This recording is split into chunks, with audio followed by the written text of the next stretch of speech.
Bag alert, major bag alert. Bag alert, major bag.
Hello, hello, hello, happy Friday.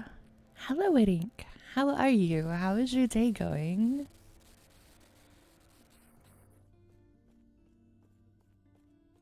Sorry, I'm just texting my roommate about something really fast, and then we'll get into the monolith farming. I hope everybody is having a good day. I am really excited because today we should be able to finish our first monolith. Because I think I got really close yesterday, but then had to leave, unfortunately. So we're gonna try and finish that and see where else the game takes us because I don't really know what's gonna happen next. Um, but we'll figure it out together. I don't know. Today's just a good day. I'm really excited. There's a lot of good stuff happening, IRL. And now I get to hang out with you guys, so it's like even better. You just did some chores. You think the weather is getting to you today, but you did them anyway. Yeah, sometimes the weather is like not our friends. But congratulations on getting them done. Yeah, good stuff is good. I keep having this like I don't know. It feels weird, but I keep having these days where things are just good. And for a long time I wasn't having a lot of days where there was a lot of good stuff back to back to back, and it keeps happening and it feels very weird, but it's like weird in a good way. So I am just I don't know. I'm just excited. I'm things are good. Hello, Fearson. How are you?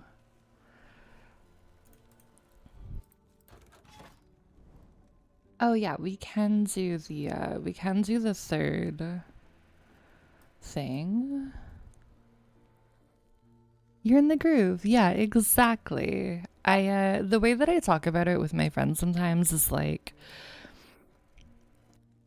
I feel like momentum can play a really big part in a lot of things, and I feel like for a long time due to a lot of different circumstances I was having momentum moving towards like not great things happening, um and stuff was just like rough, but now I'm building positive momentum, so it's really great. You're transferring your life energy to your child. You now understand why parents look so dead and lifeless. Oh no. You did this to your parents? I mean, oh god, what is this? There's like a massacre here. Look at all the blood. I mean, to be fair, I think we all did it to all of our parents. Are you good, bro? Why are you what are you chained to? You're chained. There something's not right. Oh, what the fuck are you? Invulnerable to soul vessels. Are you a soul vessel? Where's the soul vessel? You. Okay. This is gonna suck, I feel like.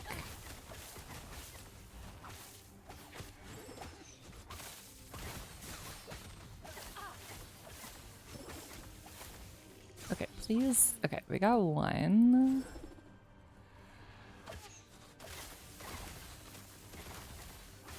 Big boy in a bloody room? Exactly.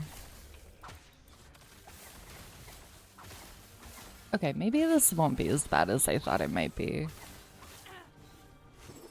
Maybe this will be fine.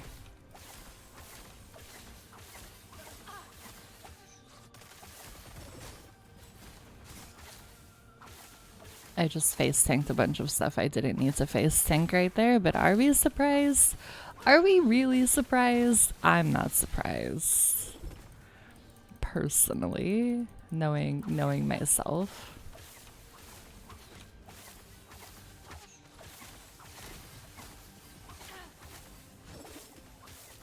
Alright, do that. Oh, ow, ow, ow, ow, ow, ow. Pain. That was pain. Okay, now can I... What the frickety frack are you doing, bro? Okay.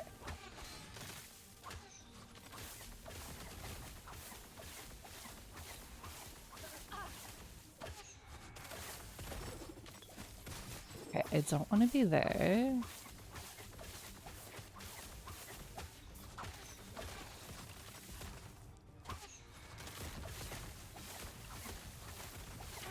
Okay, so I apparently just chose to come and jump straight into the thick of it today.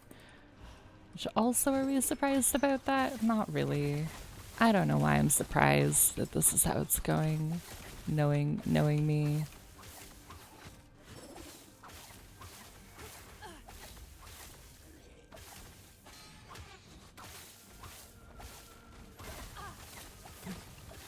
Do that. Your AFK journey graphics look way different than mine. This is the worst case scenario, you know, everything goes to shit and everything is just blood and guts and gore. That's what we're doing. Oh, we need mana. Okay.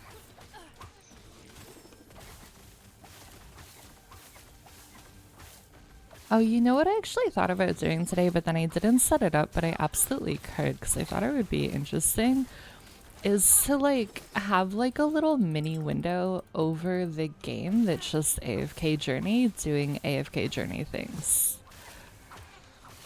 But then I was doing work stuff up until like right before stream, so I forgot to set it up. But I thought that that would be cool. I could probably do it really fast if anybody wanted to see it.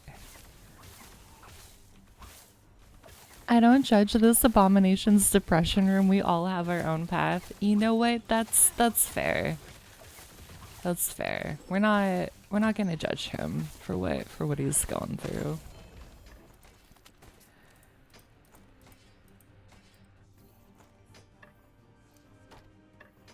I feel like we can solve this problem by shooting things. Definitely.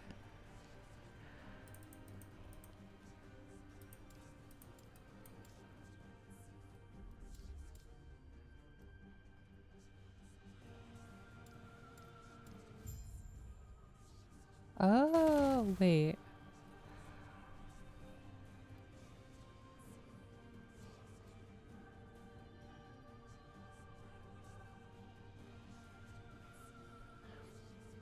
6% increased experience, 33% increased large idol drop rate, 40% increased ornate idol drop rate. I don't know which to choose. I'm gonna go with that one. I don't know. We're yellowing. He might have slaughtered multiple people and smeared their blood across his floor as a form of interior design, but personal growth starts with accepting ourselves for who we are. You are absolutely correct about that.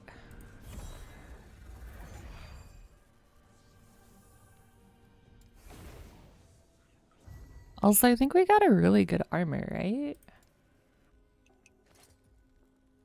We did. Holy. That is, I mean, just the base amount of armor itself is like way more. 3.4% of overkill damage leeches health. 29% increased damage leeches health. 24% increased leech rate. 100% critical strike avoidance.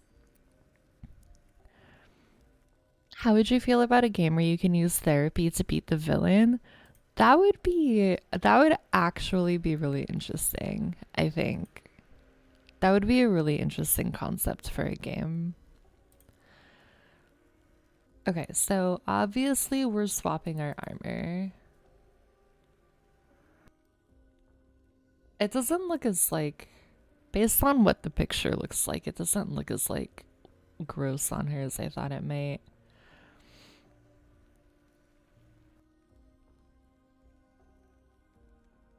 Okay, and then I don't know that we need to keep anything else.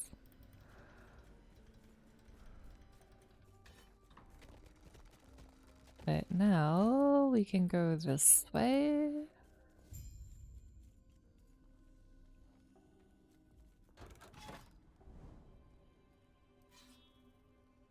Oh, now we have a whole new one. Can we? Okay, wait. Actually, I'm curious. I know that we like finished the one that we were just in, but there were a lot of like nodes that we didn't do. So could we go back? Okay, it looks like we could. It looks like I could go back and like finish the echoes if I wanted to. Okay. I was just curious about that, or if it like locked you out once you beat like the big bad of the monolith.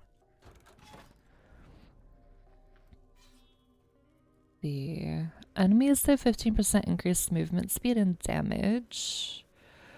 Enemies have 30% endurance. Or 30% increased health. This is like a baby echo. Baby little one. Alright, we'll start with that one. Alright, it's level 6. Are we leveled up enough for this? We're down by 1 level. Hopefully it won't be too bad. You keep picking the mentally healthy choices, and in the end they find out that their goals are just externalized outbursts and they need to work on their casual problems instead of, I don't know, subjugating thousands of people to blood sacrifice. That would actually be amazing though. You can do it. I think I'm gonna die, but thank you.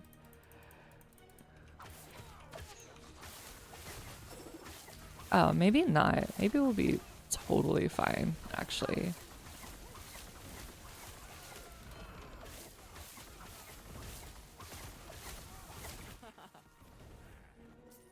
Alright, I want the shiny. Thank you. Did you spend all your gems on AFK journey, or are you hoarding? I've spent a good amount of them so far, but I think I have some saved up still.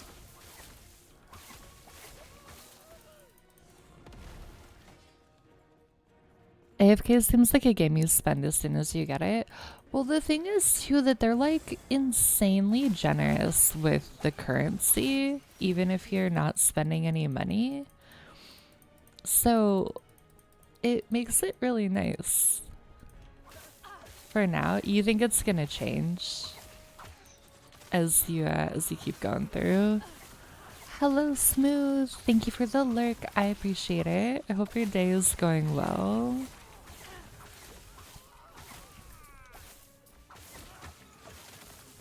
That's the hook for gotchas, though. I mean, you're not wrong. I guess only time will tell how generous they continue to be. Flood in the beginning, trickle for a few months down the line to starve them. It's not the same as an abusive relationship. Oh wait, there's literally a shrine right here. Okay.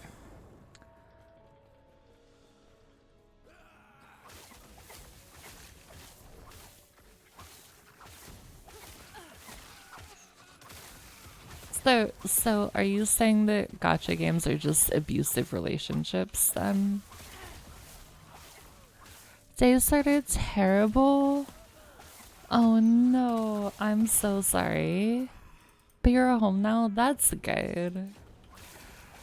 I'm glad that the beginning part of your day was not. I'm sorry that I can't talk. I'm so sorry.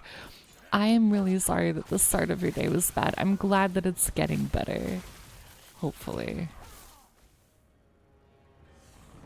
Oh my god, please don't say Hundo P. My cousins say that, and I think it's ridiculous. And they're like, I don't know why you don't like it. Like, because it sounds not great. But it is what the kids say. You are correct.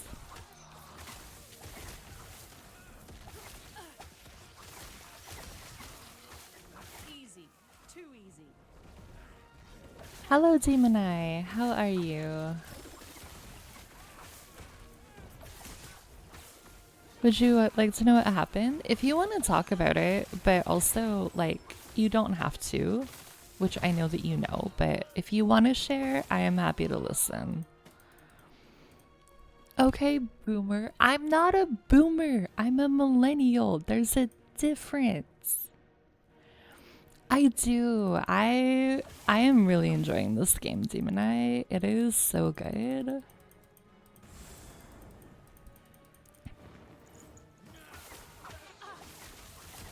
Yeah, I didn't need to be worried about my level at all because we are still just melting like everything. I also actually got Zancho ordered last night, so I am excited that that is just like done. I don't have to worry about it. I'll be ready to go in July. Because I've been meaning to do it, but just hadn't. So now I don't have to worry about it.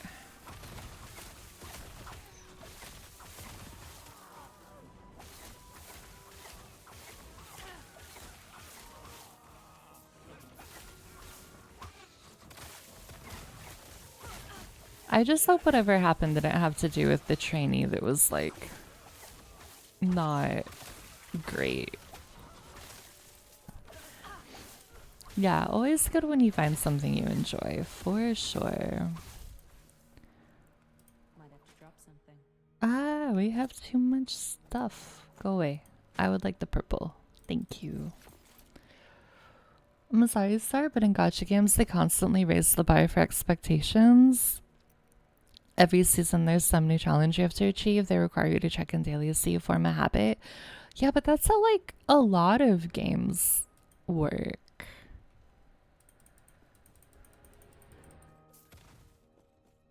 What am I?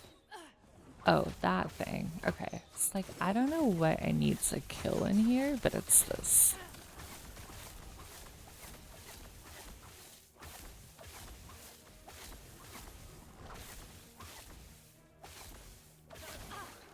Right, we got that. Getting people addicted to stuff is formulaic. Yeah, I mean, it's basic psychology. For sure. Humans are predictable creatures. The human brain, once you understand how it works, is fairly simple to work with. Might have to drop something.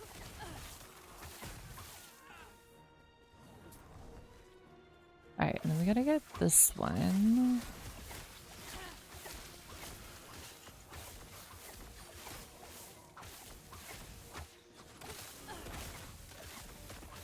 Food and sleep are your primary motivations. Hello, Sean. How are you? Happy Friday.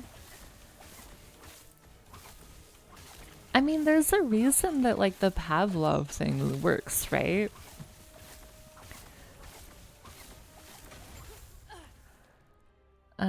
It's not because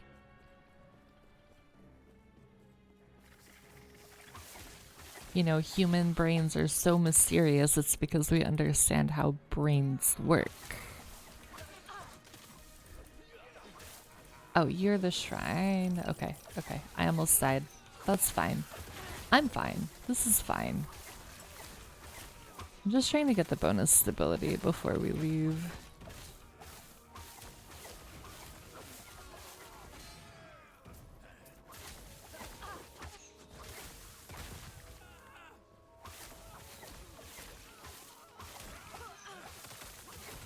I mean, that's like a really big reason why. So, something that some of you guys might not know about me is that I really, really love the brain. And I love learning how it works. And I, a few years ago, got really into studying things like neurolinguistic programming and things like that, and like really understanding the subconscious and how to work with it and all that sort of stuff. And I remember one of the trainings I ended up going to, the person teaching it was like, you know, a lot of people will say, a lot of people that don't know a lot about like NLP and stuff will say that like, this is only like, it's all evil, it's all bad, blah, blah, blah. But like the NLP is just a tool, right? It's like a hammer. The person holding the hammer can either use that to build things or destroy them, but the hammer itself doesn't choose whether it's going to build or destroy. And so it's really just about like what you do with it. And so it's like, yeah, you could like someone could like Pavlov you into like bad stuff, but you could also Pavlov yourself into good stuff, right? Like, for lack of a better term. Your shift starts at 7 a.m. and right away you have this driver just straight yelling at one of our employees, a small lady, and he was a big dude. Apparently you said that she cut him off, which you found out later to be false. You told him to just go chill a bit so you can process him through the gate, told him to leave the lady alone. Second, the afternoon shift called you 15 minutes into your shift saying he was ill and can't make it. And that was within the first 15 minutes. Oh, that sucks. I am so sorry, Smooth. No, you don't have to be, you don't have to be sorry at all.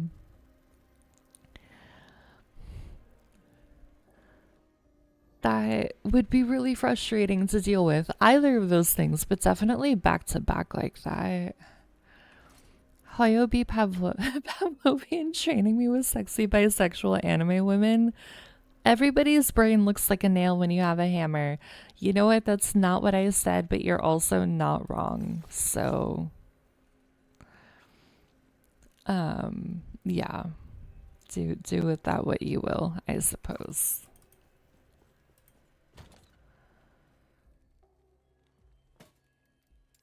Like, I'm not saying that I'm gonna take a hammer to everybody's brain, but like, you're also not wrong.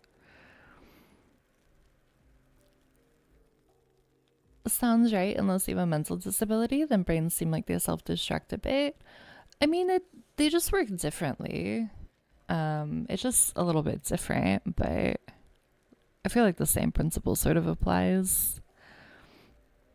It's so annoying. I believe it. 100% what you said.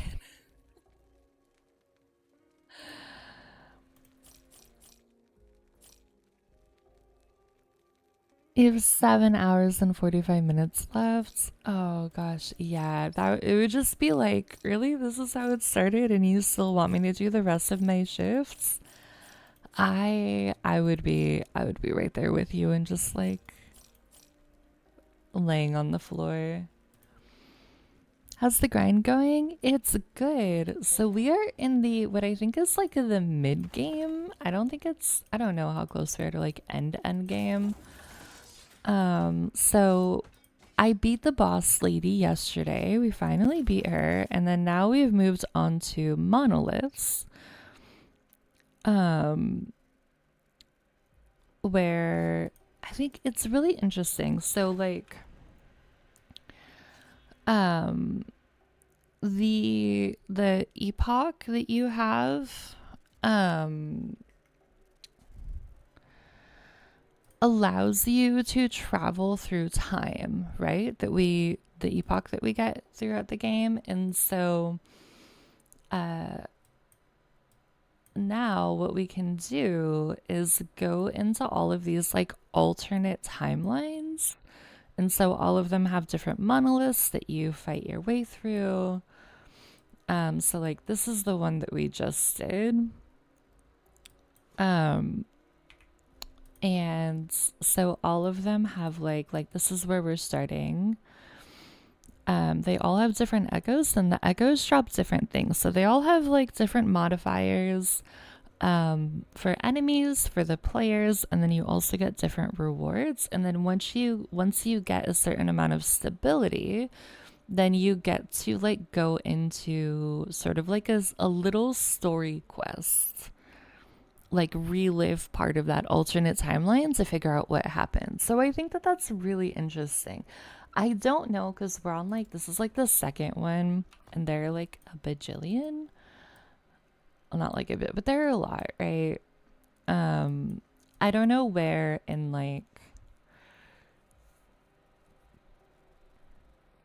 quote like where we are in terms of like is this mid game or end game, but we're here and it's fun. So you used to do 12-hour shifts and it felt sometimes like you got home to sleep and then woke up to go back in. Yeah, that would suck. If that were true, wouldn't everyone just Pavlov themselves out of their disabilities? Not necessarily. I mean, because like if your body physically functions differently, right? Say you have like a physical disability or you have like a chronic illness, you can't outthink your way. Like you can't think your way out of that, as amazing as that would be. But what you can change around that if you wanted to is like your mindset around it. So, for example, if you had like a chronic illness, right? And you're like all the time, like, man, I hate this. It makes my life really difficult. It's so frustrating. And it just feels really like exhausting and draining and stuff like that. Thank you for the lurk again, Smooth.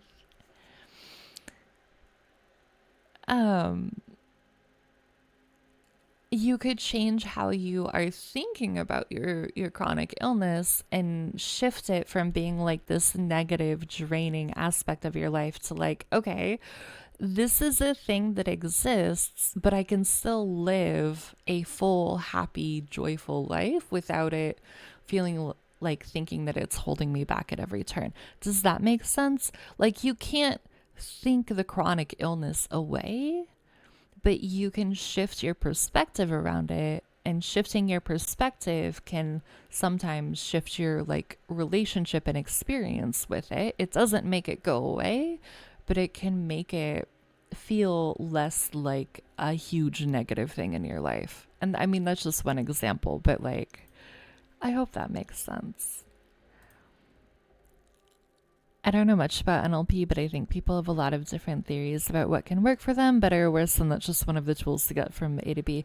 Yeah, there are like so many modalities that exist if you're trying to like seriously get into the world of like like the subconscious and how your brain works and things like that. So like I was doing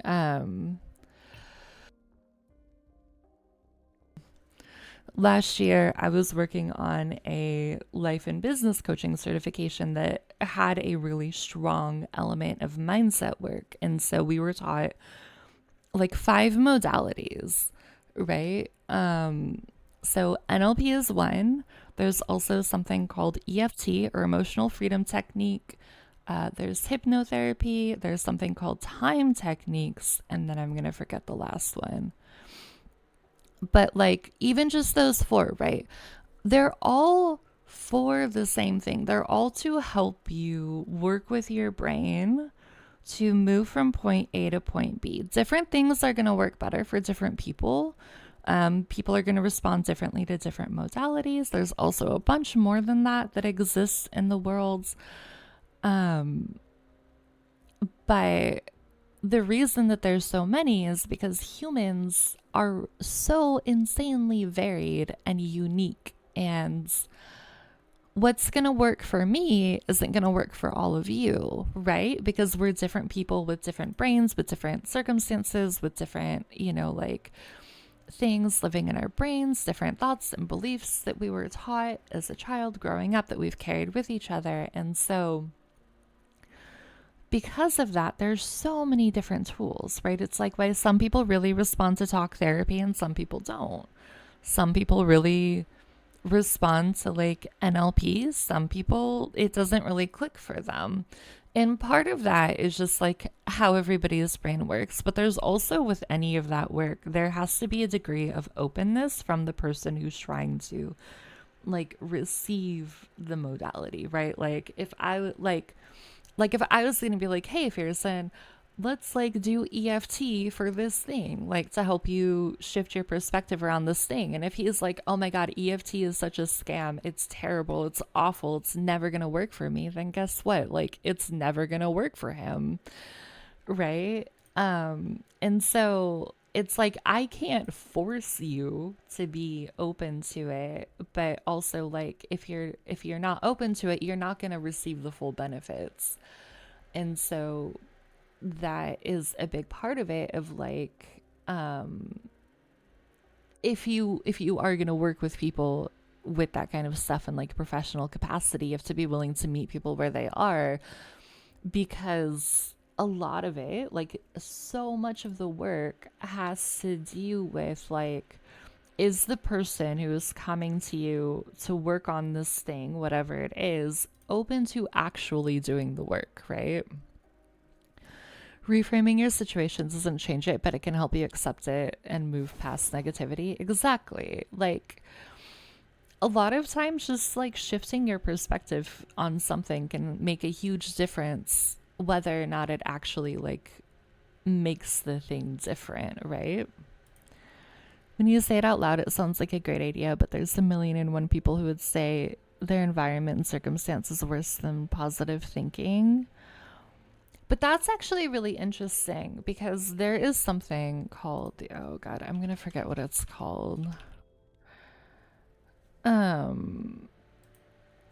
So there's this thing called the logical levels of change. I'm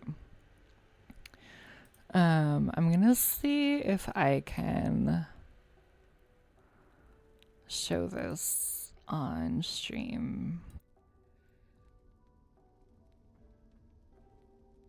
Please bear with me. I am a professional streamer. I do know what I am doing sometimes.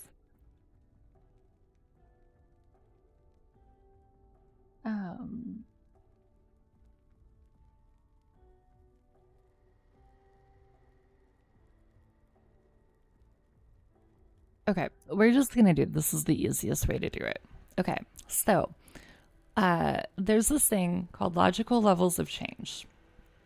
So 99% of people, when they are thinking about, okay, I want to make a change in my life, a lot of what people are generally going to gravitate towards is their environment. It's why like a lot of people are like, okay, like I'm gonna like move across the country and my life is gonna be so different. Like if I'm like, okay, my life in Texas sucks. I want to have a better life. I want things to be different. So I'm going to move to New York. I don't want to move to New York, but just for the sake of this example, right? I'm like, oh my God, Texas is what's holding me back. I hate the weather. I hate the people, blah, blah, blah. I just need to go be in a different city. And that's going to change my entire life. Is actually not really how it works. But a lot of people think about that, right? This is where most people sit. They're looking at their environment. But the thing is that if I move from Texas and I go to New York City, I'm still carrying everything with me that I don't like about my life into New York City because it's not actually Texas that is the thing that's like causing these circumstances that I'm unhappy with, right? It's a lot of stuff within me.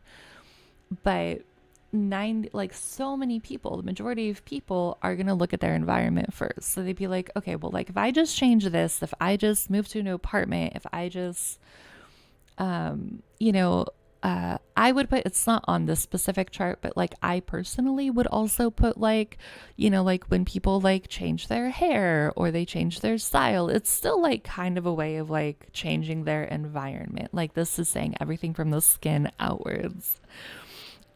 It's all Greg Abbott. I know, right? Um, the next level is behavior. So this is where like so say I move from Texas to New York City, right? And I'm like, shit, all of this stuff that was really frustrating me is still happening even though I moved across the country, but I still feel so like unsatisfied with my life. That's then where if people are like willing to start doing this sort of work and like open to introspection, they'll start to be like, okay, well, changing my environment didn't really change anything. So what am I doing? How am I behaving? And starting to look at like actions, a lot of words, a lot of like the things that you are choosing to do with your day, like moment to moment, right? Um, and you can start to see, like, you can start to affect change, honestly, just by changing your behavior around something. But then you're like, okay, now my life is like, it feels a little bit better, but I still don't really I'm still unsatisfied, right? Like things are better now, but it's not as good as I want it to be, or it's not at this point where I want it to be.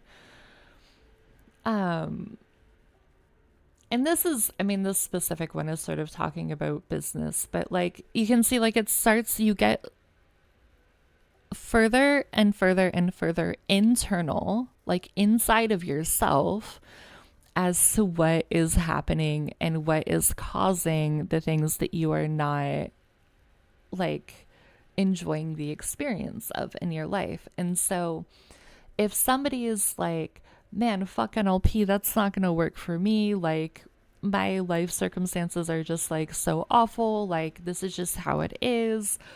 They're not considering these other five like levels of change. They're mostly just looking at the environment, and this is where the majority of people are, and it's totally fine. Not everybody wants to like do the introspective work and do all of this stuff, but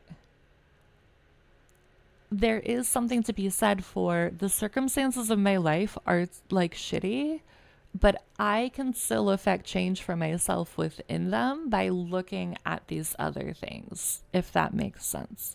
And so, again, none of this is going to like take the chronic illness away. If we go back to that example, it's not going to take a physical disability away, but it can shift your relationship with it and how you're thinking about it and make it not such like a negative thing if it's been a negative thing for that person. But it all comes down to like how open and willing is that person to do the work to get to that point, right? Does that make sense? I know this is kind of a tangent. Self-identifying as a billionaire, I'll let the rest of the world fall into place.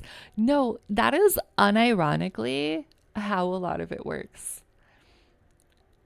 Like, actually. And this is something that I've studied a lot, and I'll actually like play the game now.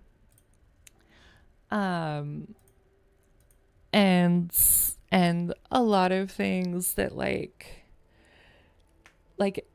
because a lot of the lens through which I was taught this was like for business, for like business owners, right? So there's, with that type of work comes a lot of identity work around like being someone who earns more money, right? Like if somebody has a business that's doing $50,000 a year, but they want it to do $100,000 a year, there's an identity shift that has to happen there between someone who is a $50,000 a year business owner versus a $100,000 a year business owner. Just like there's an identity shift between someone who's a $100,000 a year business owner and $1,000,000 a year business owner. And so one of the things that is sort of talked about a lot in that context is if you can like, I apparently can't play and talk at the same time.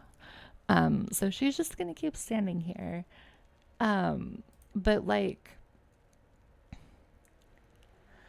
if you can if you can imagine and you can feel what it would be like to be that $100,000 a year business owner when you've been the $50,000 a year business owner up until that point, then when you're making decisions, you actually make it from that perspective of that feeling of being the business owner who is bringing in $100,000 a year, even if it's not true yet, right? And so the theory behind that is that if you are embodying something that is different from where you currently are and you are acting as if that is where you are, you're making choices from that being where you are, then the choices that you make are more likely to bring that into your reality, to have you actually like physically be someone whose business is bringing in $100,000 a year versus $50,000 a year, or $1,000,000 a year versus $100,000 a year. And so I know that you were like just like saying that to say it, but that's like unironically a big part of like the work that you're doing in that specific sort of scenario. But you can also take that into like different parts of your life, like you know, for example, if I was going to be like, man, I really want to become like the world's best scholar raider, like a scholar player in Final Fantasy 14, a lot of the work around that would be like, okay, like how would it feel to be the rank 1 scholar in Final Fantasy 14, right? Trying to identify that feeling, figure out what that would feel like, and then start making, and when I say making decisions, in that case it would be like rating as if I am the rank 1 scholar in Final Fantasy 14.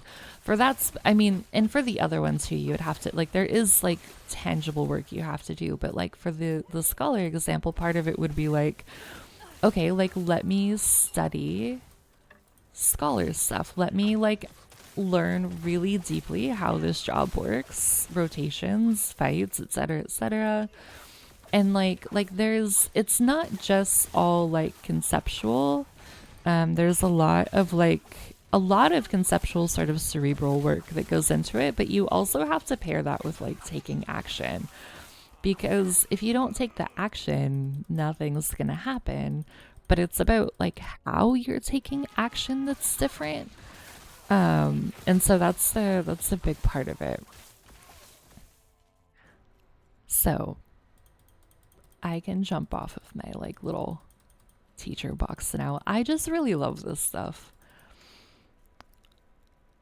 I think we have different opinions, so you won't try to make it back and forth, but I want to hear what you have to say. I could just ramble on about this for a long time because I find it really fascinating. And like when I was in college, because I was very indecisive and I went into like a million different programs before dropping out. One of the things I was really interested in studying was psychology, because I've always been really fascinated with how the mind works. And I love the theory of it. But the program that I was at, which I didn't really realize until I was in it, was built around like helping you develop your own like clinical private practice, which I was not interested in at that point in my life. So I was like, okay, well, this isn't for me. But like the theories and like the machinations of the brain have always been really, really fascinating to me. But there's a lot of like acting as if. And it's like, it's like the saying, like fake it till you make it is the exact same thing. Just in a different lens, right?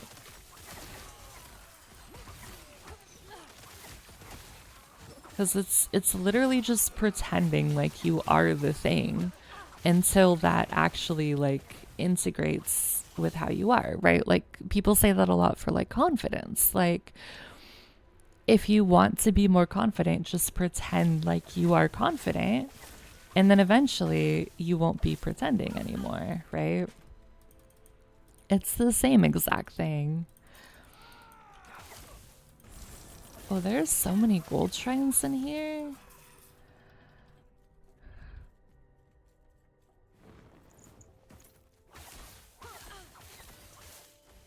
But there are also a lot of people who will treat this stuff as like a magical cure-all. There will be people, I can guarantee it, who will say like, oh, you can like cure physical like ailments. You don't have to go to a doctor because you can just think your way out of whatever's bothering you. And like that's really irresponsible and false and not true.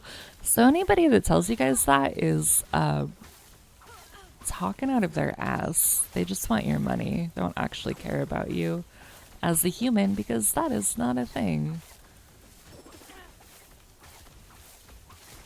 Now I will actually step off of this box. Oh, that was it? Okay. We'll try and get the other stability, like the extra stability. Sunspur here. They won't forget that one. Oh, you are big lad.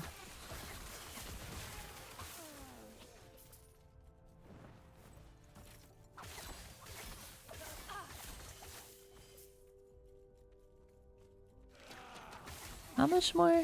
We need 7 more stability. Okay, we should be able to do that, right? I don't think they would put the number there if it was not able to be reached within the echo.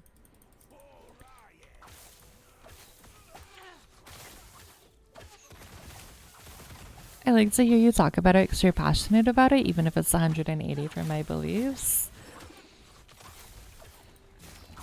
I appreciate that. I fully recognize that, like, that's how I think about things. That's what my experiences have led me to believe. But that, like, obviously, other people have different beliefs and different ways of moving through the world, and that's totally fine. Like, I'm not saying that, like, that's the only way that you can exist in the world is to, like, believe that, because that's not true. There was a person a few years ago I had a lot of really interesting conversations with, because we had very, very different ideas of how the world works. But we would just like we would have all these conversations about it, and one of the things that we would talk about a lot was whether reality is subjective or objective. And to me, it's always sort of been subjective. Like, what's true for me isn't going to be true for you. And that's fine. Like, we're going to interact with and move through things differently. And just because something isn't true for me, but it is true for you, doesn't mean that either one of us is wrong, right? Like, does that make sense? So it's just like I'm really passionate about it. I think it's really interesting. For me, a lot of this stuff has been true in my own experience, but that also doesn't mean that I'm gonna be like, oh my god, if you don't believe this, you're wrong, you know, because that's not right. I mean, one, that's not right, and two, there's so many different ways of like experiencing the world and moving through it, and so many different belief and value systems and like all that. There's no one right way to think about things or move through things or anything like that. Two different kinds, my way or the highway. Yep, I knew where you were going with that. Do we want to keep anything that we got? Ooh, we will take the purple helmet, and then I think we can sell everything else. Yes.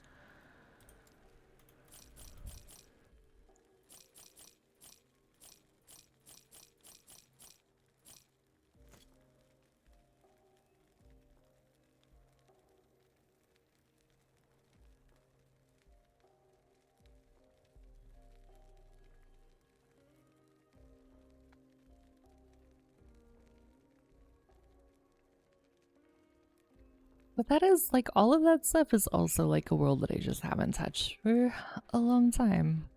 So, Take care. oh, I should get the things.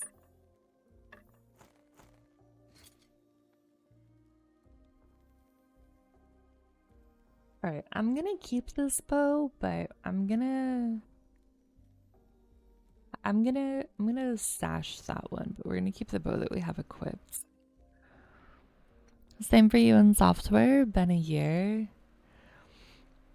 Yeah, it's like, I don't know, without getting too like personal or whatever. A lot of that stuff I got really, really into. I like went hardcore, like studying it, all that kind of stuff. And then when everything in my life sort of went to shit a few years ago, I just sort of was like, nah, this is bullshit, and kind of stopped engaging with it, or sort of like believing that it was true. Like, because in that part of my life, it didn't really resonate, it didn't feel true. But as you know, of like things have been turning around and all that, I've sort of come back to it with a different lens of like, okay, this was like absolutely true for me for a part of my life. Then it, you know, sort of fluctuated, and now it's more just like intellectual curiosity, if that makes sense.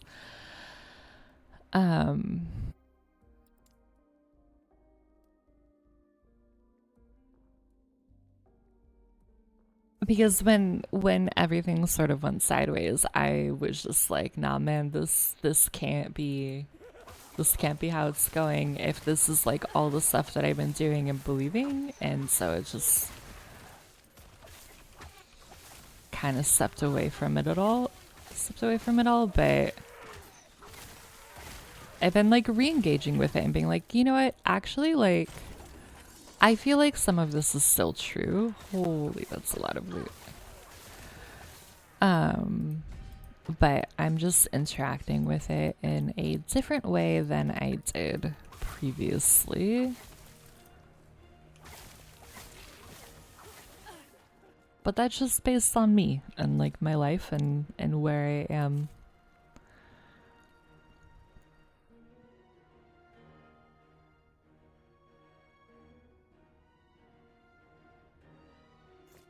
Crisis of faith. I guess you could. I guess you could call it that in a way.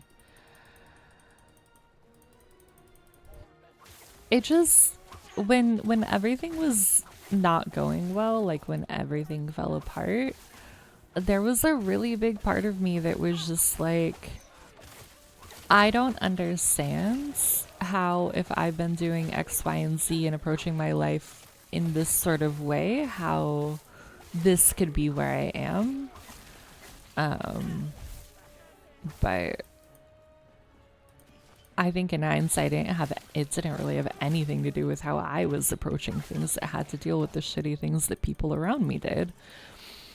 But I sort of took all of it on and was like, it's all because of me, when that like actually was not the case at all. But I think I also learned a lot about sort of just like holding that sort of like mentality of like oh, because I'm like doing all the subconscious work, everything should be like perfect, or like doing the inner work or whatever, everything should be perfect. Like I learned a lot about like, okay, that's not really how it works. But the like practice of it is believing things will be fine even when they're not, and sort of seeing the rockier times through. Probably because your identity and these beliefs were intertwined. They absolutely were at that point in my life, yeah. And like the company I was working for, my boss was also like she was the CEO, I was the second in command.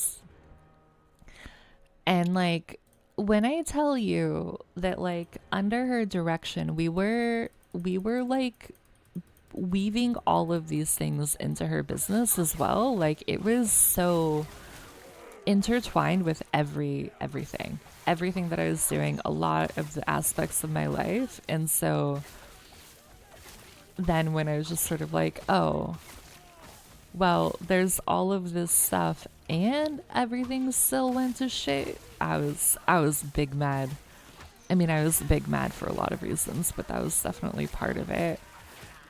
Because there's this whole sort of like thought process and like, for lack of a better word, like belief system that like felt very true, right? And very like accurate and very important and like integral to a lot of things, that then it was just sort of like, okay, well, even though there's all this stuff happens, but really a lot of it, like I said, wasn't actually me. A lot of it had to deal with people around me making shitty, terrible decisions that I had to bear the consequences of. That's all I'm gonna say without getting into too much detail about that. When you had some ego destroying events, it's knee-jerk to blame your values. Yeah.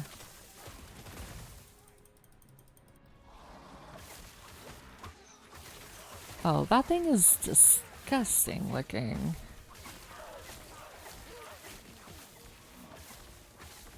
Welcome back, Smooth.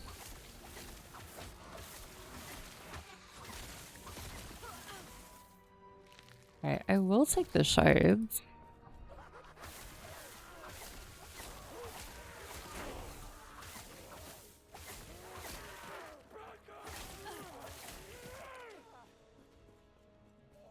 Time to order pizza? Hell yeah. What kind of pizza are you going for?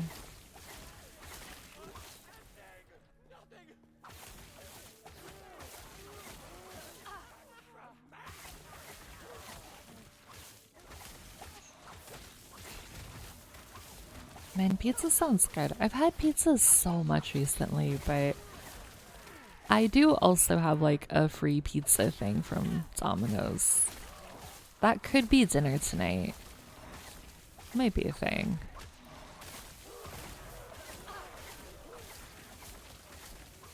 Even though Domino's is not like my favorite pizza, but free pizza is good. Alright, we need a little bit more stability before we leave. Good question. Maybe a classic pepperoni. Ooh, very nice. I am a classic cheese girl myself, so I think sticking with the classics are great. Ooh, another gold one. Nice. Maybe a meat lovers? Ooh, that would be good too.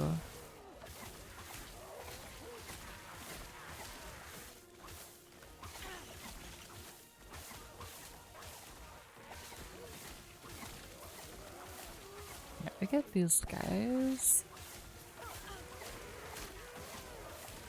Meat lovers is the best. I think if I ate meat, I would definitely be like a hardcore meat lovers girly, but I know a lot of people that do like meat lovers, for sure. Alright, we just need one more stability. And then we are good to go.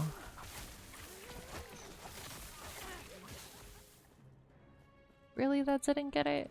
Okay. Oh, we also have our dungeon keys that we got. So I guess we could do dungeon at some point as well.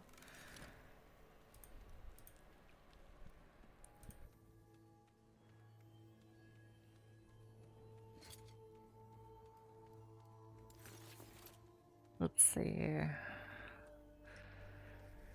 Volatile zombies have a chance to resurrect equal to 100% divided by your number of zombies. Alright, well, we are not doing a zombie build, but I am definitely going to stash that for a future character that might do a zombie builds.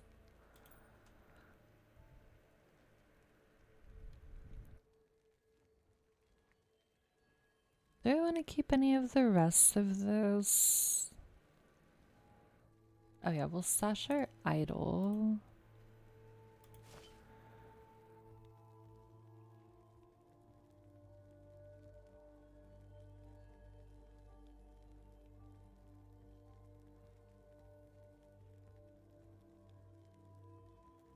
Okay, I think we can sell all of that.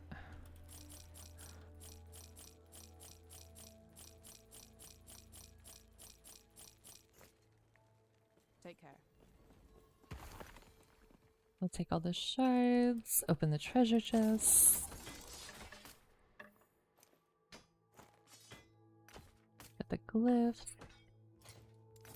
I think all of this we can probably sell too, right?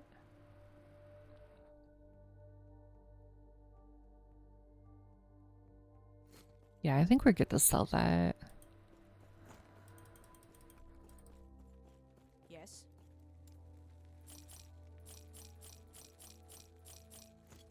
Take care.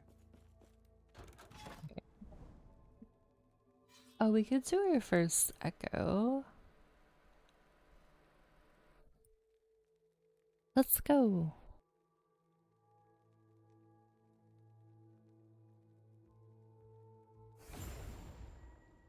I haven't heard this version of the song, but it's great. This playlist I'm obsessed with. It's a house playlist, like a house music playlist on Spotify, but there's so many like remixes of great songs in here like this. Oh, I dashed the wrong way. That's fine.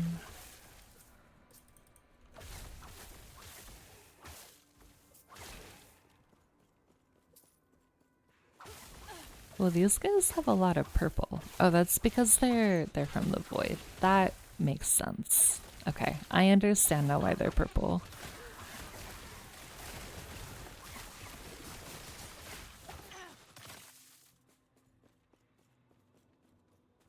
Greetings. Give me the golds. Easy. Too easy.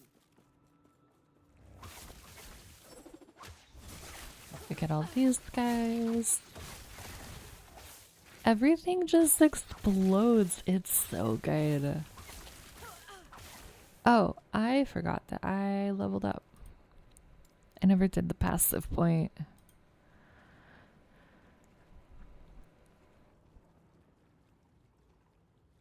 Alright, let's see. I'm looking up my my little cheat sheet real fast. So we are gonna go. Alright, we'll put another point there.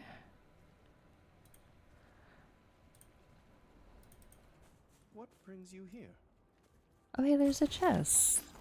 Nice. So much gold. We're gonna be so rich. It's gonna be amazing.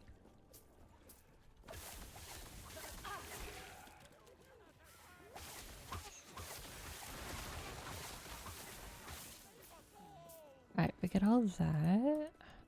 Safe travels. Get that villager. Are you excited for the live letter, Sean? I can't believe it's 14 hours. It's gonna be so long.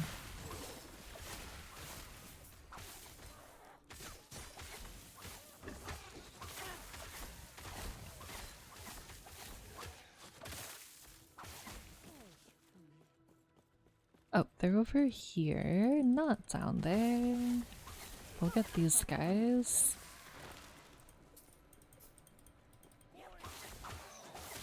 Oh, you know what I need to remember to do? I need to remember to rewatch the P9 video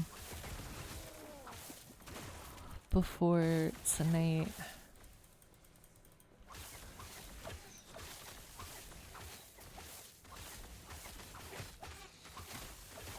You are, though you don't even know what you're hoping to hear from it. Yeah, I have no idea what they're gonna say, but I think it's gonna be great. I am right there with you. Yes? Alright, that's all the villagers, right? Yes. Okay, we got all of them.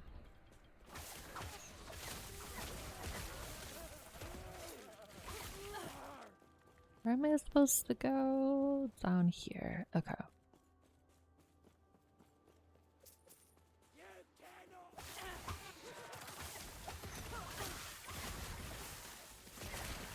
Alright, we'll get that. Yeah, I've been really enjoying the new Path of Exile League as well. But I will say one thing that I like about this game over Path of Exile is that it shows you the damage numbers. Damage numbers make the brain happy. I love seeing them so much.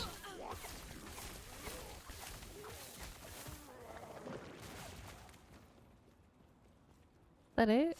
No, there's more. Okay.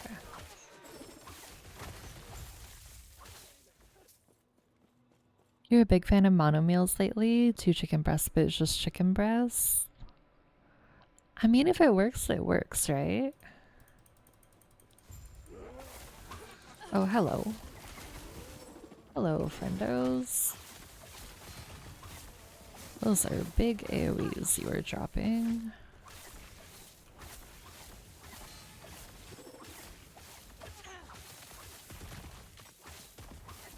And big AoEs that I literally just walked into. I love that.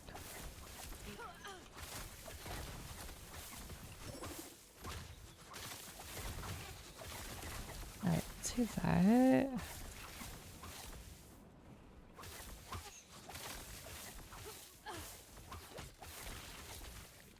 Also, I hope that you guys are prepared for next week, because Taylor Swift's new album is gonna drop, and that's probably all we're gonna listen to on stream for a hot minute. So I just want you guys to be mentally prepared for that.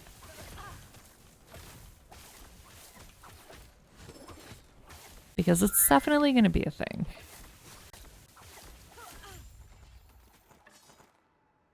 Alright, we'll take the shards. Also, thank you for the follow. Welcome to the chaos. I hope that you brought some coffee. Usually turn damage numbers off for the immersion, but you're kind of in the mood for a numbers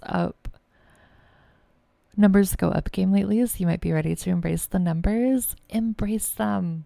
Get the dopamine hits for sure. Hello, Wishlock. How are you? I'll purposely avoid your streams during that time. You know what? You know what? You know what? That's fair. I can respect it, Smooth.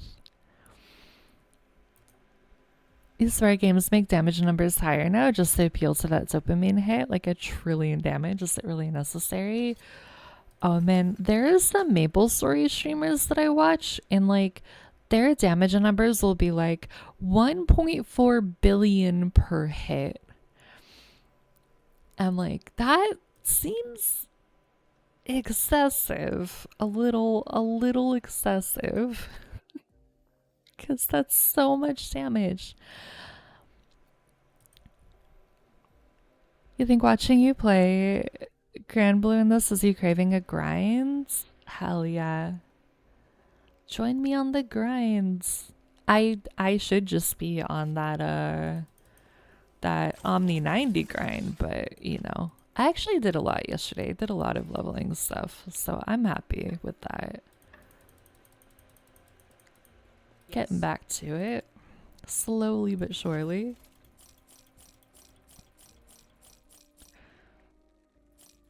I can sell all of that. You just finished respecing. It's exciting, but then you have to like regrind the levels, so I totally get it, Wishlock. What class are you playing?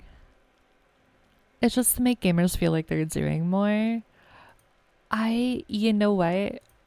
I can fully accept that it's just like a psychological thing, but also get the satisfaction because my brain likes that, but I know what you mean. Because it's like, I think I told you guys, like one of the things that was challenging for me with Black Desert is like it would always say like critical hit or whatever, but it never told me how much damage I was doing, and I always wanted to know how much, but you never get to see the numbers, and I was always really sad about that. Because like if I'm critting, I would like to know how much I'm critting for, you know? Although if you wanna grind, Black Desert is a great game for that. I actually think Black Desert is really good. I was just really sad about the damage numbers not being a thing. I just want to pick up. Okay, you know what? Fine. We'll murder. We'll murder. I don't need the loot. We can just murder. I can totally see the damage numbers under the hood being like 500 and then they just add 6 zeros to the ends. Yeah, like, oh my god, you're so strong. You're doing so much. But then it's like, actually... Oh, ooh. Okay. Okay, here's the question. This has so much more armor, but we don't need the minion.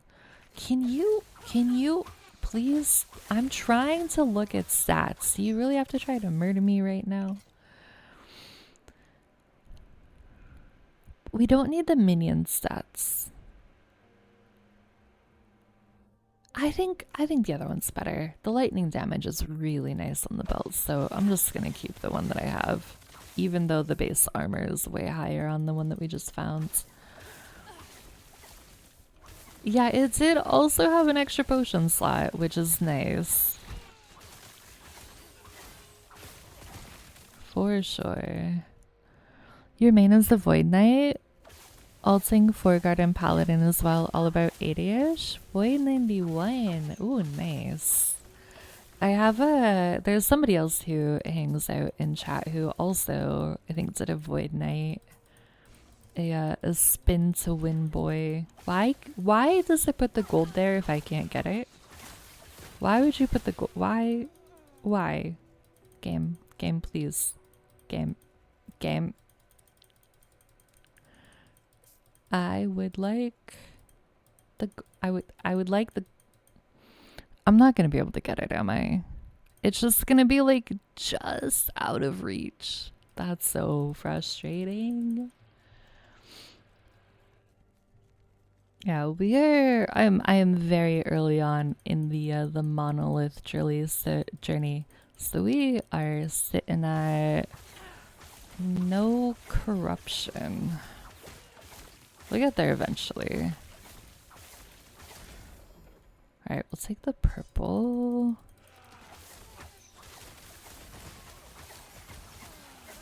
You surpassed me? Oh, did I? Do you want me to go onto my lich that's not at this point smooth, so then you're like still ahead of me technically?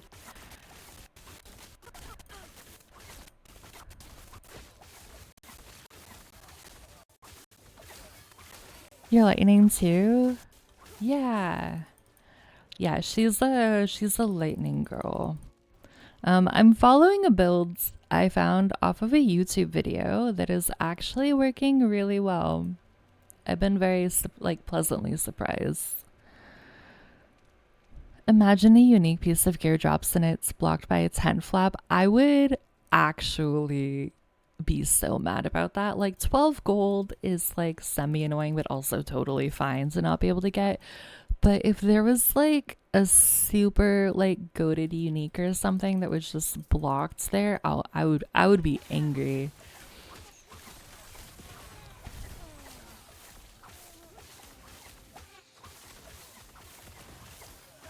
The respec you did was to turn your paladin to lightning. Oh, nice. Yeah, the lightning has been really solid on this build. I really like it. You'll play this game again, maybe? I mean, if you don't, that's totally fine too. Like, if you had your time with it.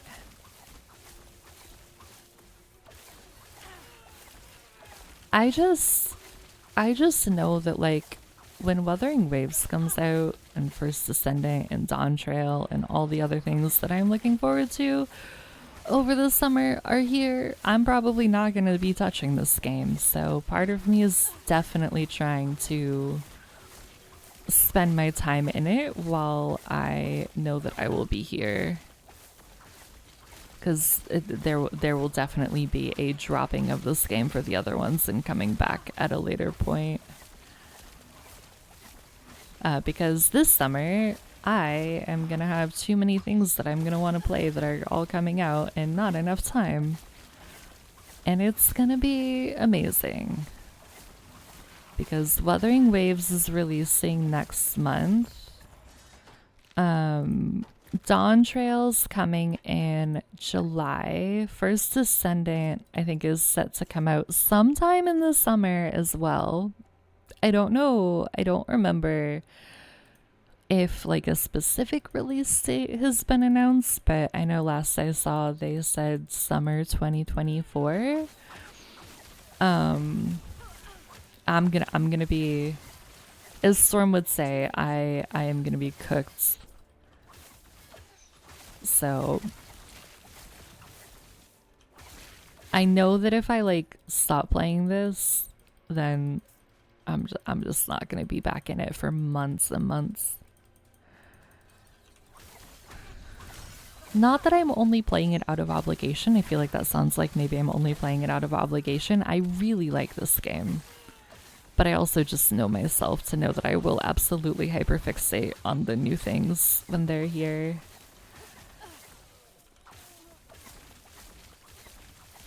You know what? I can work with that. Because I know that it's a thing. There are too many new games. There are. Please give me a break. And like, I would still like love to get Helldivers at some point. Plus there's like all the other games in my Steam library that I haven't played that I really want to. Like I just need time. You know, I just need that pocket dimension where I can just play all the games and not have to worry about the time investment, you know? Too many good games out there that I really, really want to play. Plus all the new ones coming out, like, it's a lot. Ooh, 141 gold. That's nice. I have so many games between your PS5, Steam, and Epic. I believe it. Yeah, I have like, speaking of Epic too, there's like so many games that I've like claimed on their like free game thing that I've just never touched. I'm like, man, that looks so cool. Never played it. Would love to play it one day. Haven't done it yet. Just don't sleep. Just remove sleep. If I could, I absolutely would. We got everything, right? Okay, so I'm gonna just pick up a bunch of stuff to sell. Get the golds. Please pick it up. Thank you. In showers, you're at home, you don't get dirty. Exactly. We're gonna embrace the full on like gamer degeneracy. It'll be great. Might have to drop something. Surely it'll be fine. Yes. Have all of that. I'm gonna keep that belt though. I'm just gonna stash it because it is really good, even though I'm not gonna use it right now. But that can go there. Then we'll take these.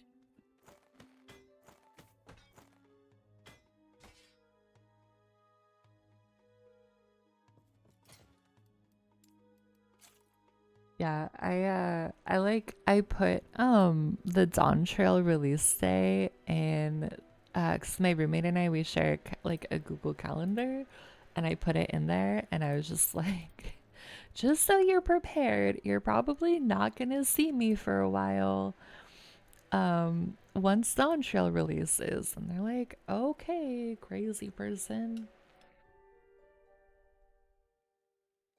But I'm so excited. Why do I keep getting minion stats? Your roommate's like, gamers, honestly. Have I told you? I don't remember if I've told you this, Sean. But I have started a tradition with my roommate that I'm pretty sure they hate. Where every time we're gonna start a new fight for our raid group, I make them watch the guide video with me. And every time they're just like, how is this fun? Why is this fun for you? This looks awful. Like, because it is fun. And they put up with it, but I know that they just like, they're like, oh my god, another one? Yeah, why would you do this? Why would you put yourself through this? Home without germs is like pizza without cheese, sandwich without pickles, patty without the burger. It does not exist.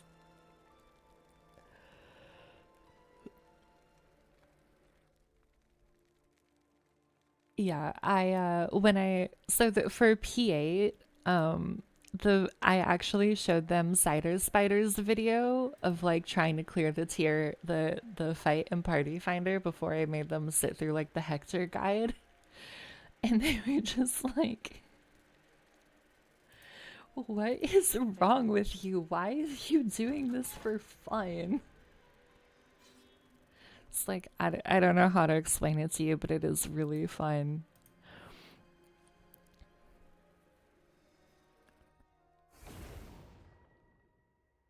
My roommate is not a gamer. They do not understand and it's totally fine. I think it's very amusing.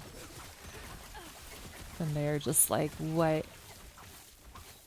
is this? Why are you subjecting yourself to this? Oh, they hurt. Okay, that's good to know.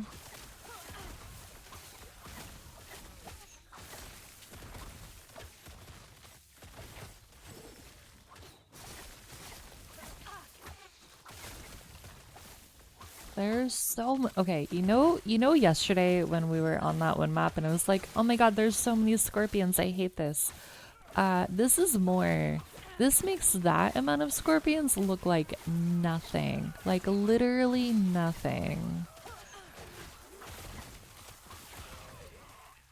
Oh, there are waves of enemies. That makes sense. It would probably help if I read what I'm supposed to do, instead of just randomly shooting everything that just shows up on my screen.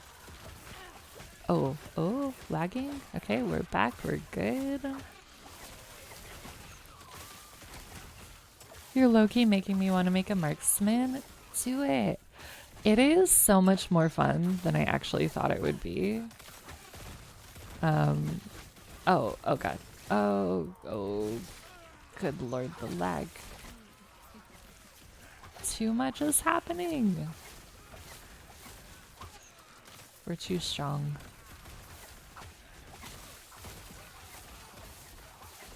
Definitely what it is. We're lagging because we're too strong for the game to handle.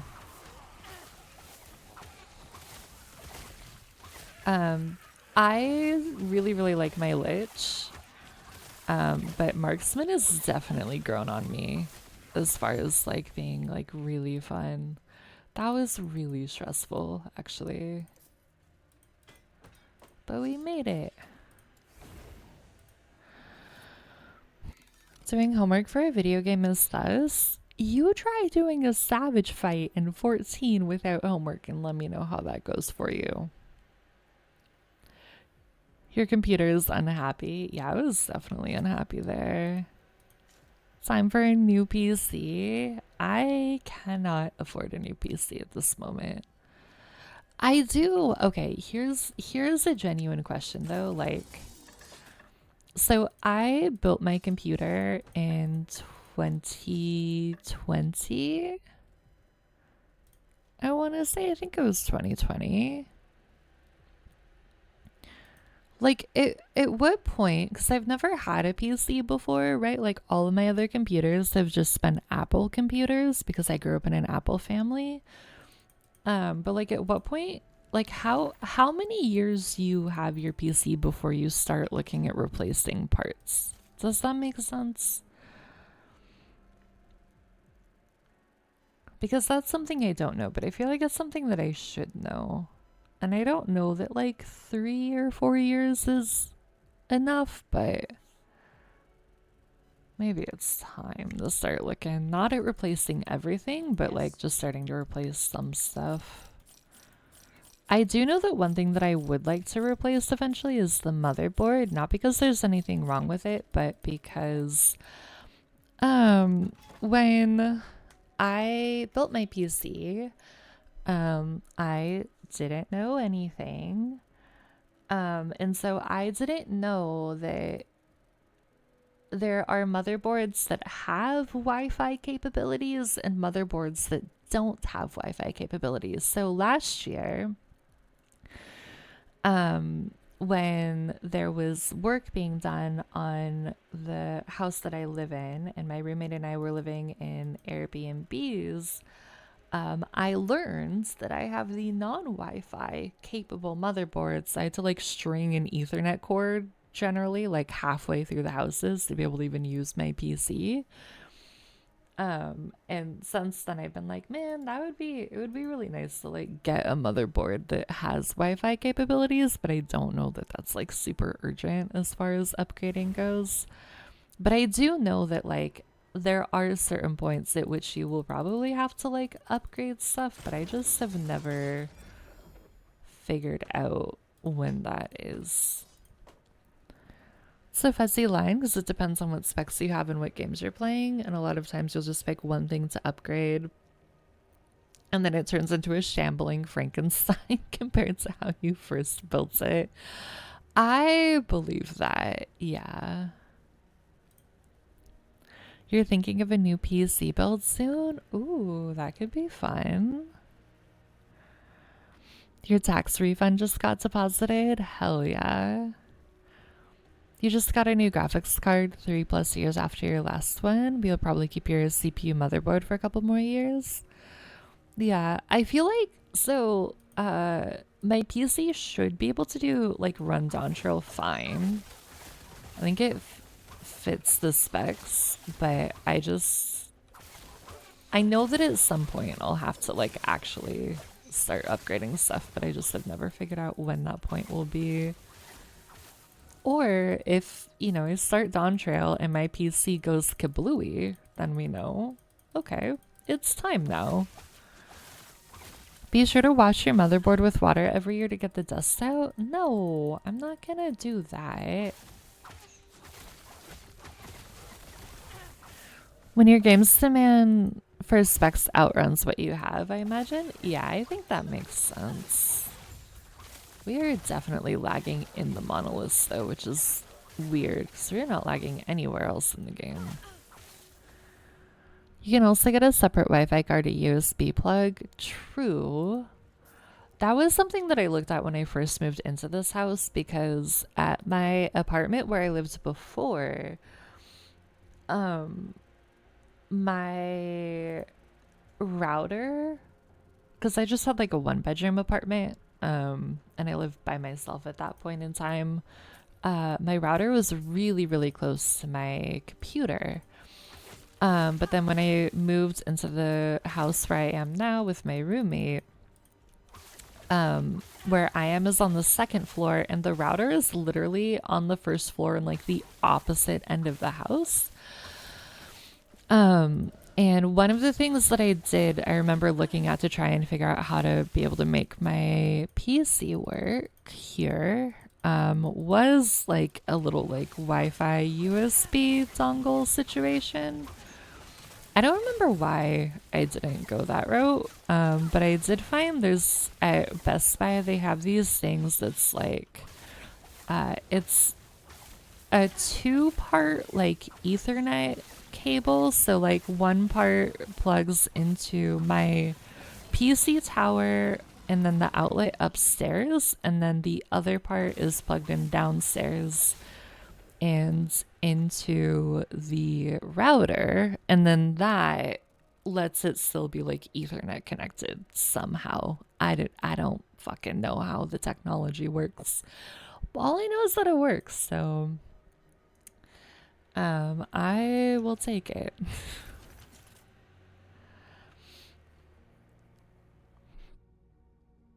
Since the amount of work that goes into upgrading the motherboard usually means you may as well get a better CPU and RAM as well. Yeah, that's the thing, is that it's like, I feel like once you start upgrading one thing, then like you might as well just start upgrading other stuff too.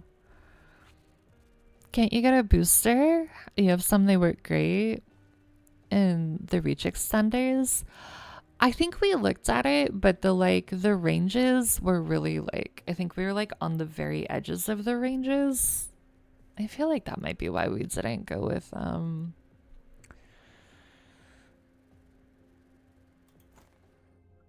the USB thing. I don't remember. It was a while ago now. But I know that we looked into it.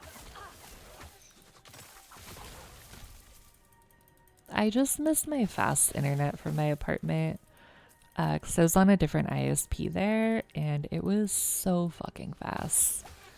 The internet here is fine, except for when I want to download something, and then it takes forever and a day. Like, if I want to download a game that's more than like 5 gigs, I just need to let it run overnight. Like, I just need to let it download overnight. Because otherwise, like, it just takes so long. Assuming your specs list down below is right, you and I have the same CPU and you think you're fine with keeping it for a while longer? Yeah, the specs list is right. So that's good to know. Overnight for anything over 5 gigs. 5 gigs is like, takes like an hour-ish to download on a good day.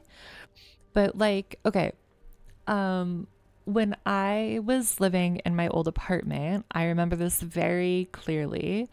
I downloaded, while I was streaming, downloaded Alien Isolation, and it took like 5 minutes. And Alien Isolation is, I'm gonna look it up because I don't remember how big it is. Alien Isolation, well, it's 22 gigs. It's not the biggest game. But it literally downloaded in like 5 minutes at my old apartment. And then when I got like Baldur's Gate 3, which I know is way bigger, so I know that that's gonna have like an impact on the download time as well. I had to set it to go overnight because it took like 9 hours to download, like 9 or 10 hours. So just like it's the download speeds here are not great. I miss my old internet all the time, but it's not my house. I'm just like renting out a room in somebody else's house. So like they have had their ISP internet stuff for forever. Not gonna ask them to change it just for me, but I miss my old internet all the time. Oh, hello. You are very big beetle.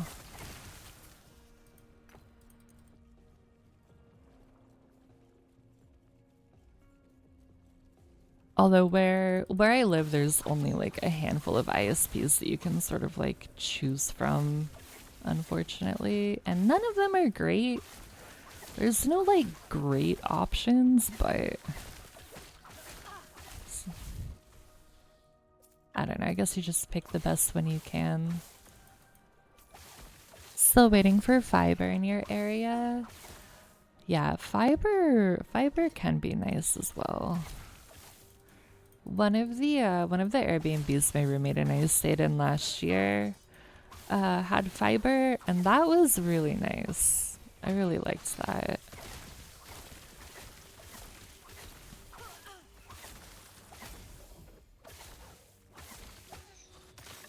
I'll take that.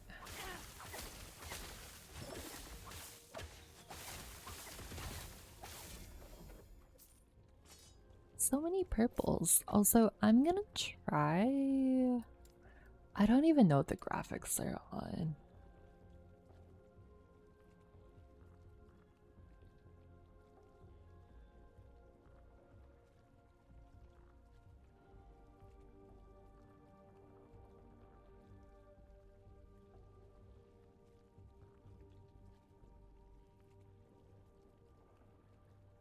Okay, if we change some of this, does it help with the lag?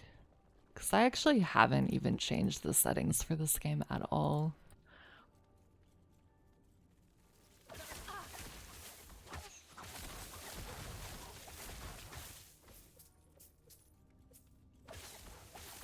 I think that feels fine.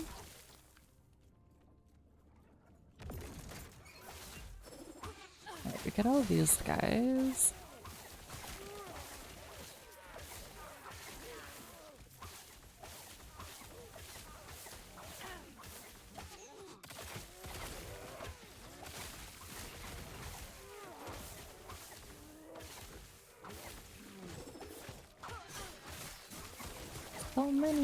So many enemies. Okay, whereas it feels a little like there was a moment there where it felt a little like clunky, but I think it feels better. Definitely not the like big lag spike that was happening before. So that is good. Alright, we'll take that. We'll take those.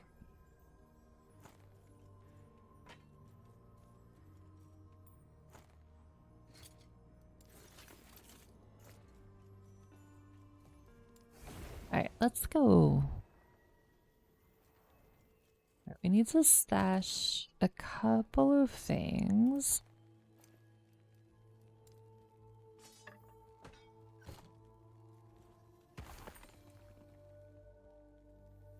Ooh, I don't know what the arena is, but we have a key for it now.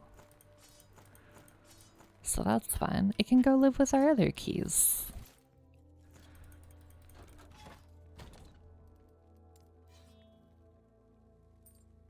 Until I decide to do anything with it.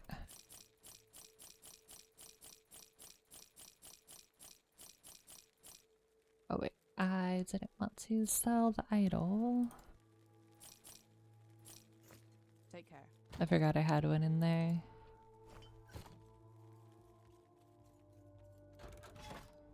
Alright, second echo. Let's go.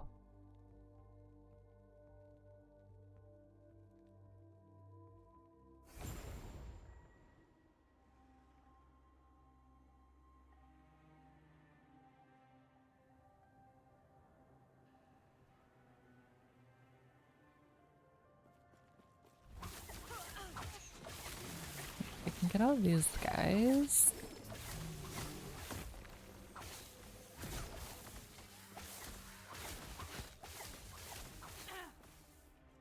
So much golds. Oh, I guess at some point I should probably actually put in loot filters as we're doing this kind of stuff. That might be helpful. I keep talking about doing loot filters, but then I like never actually put them into place.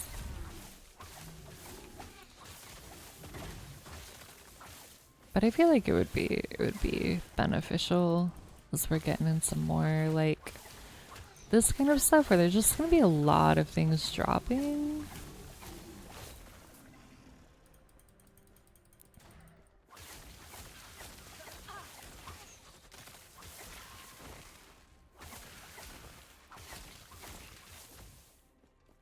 Let's take all of those. I know loot filters are common in this genre, but it feels wrong to you. Like, shouldn't the loot be dropping all worth picking up, even if it's just to sell? I think that's a really good question.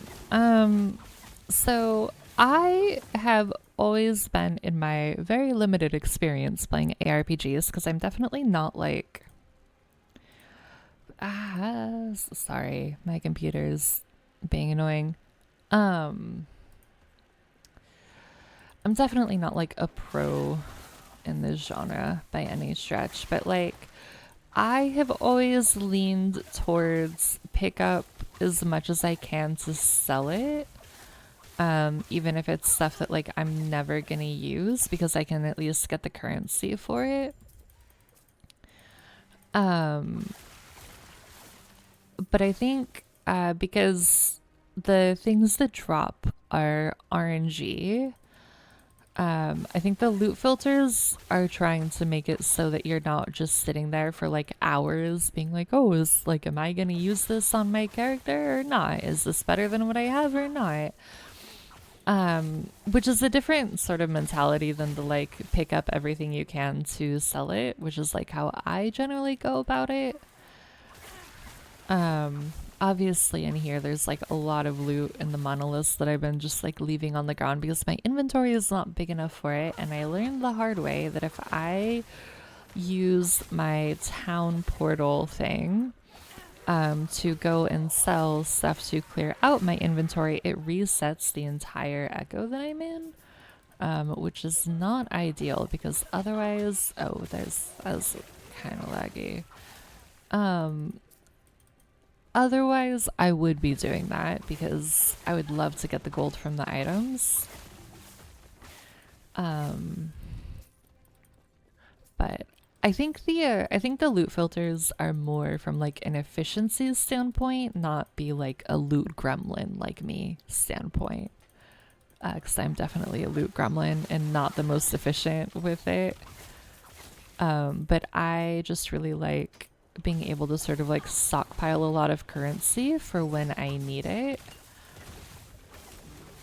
And selling stuff you're never going to use is a really good way to build up currency. This guy is very tanky, but we got him.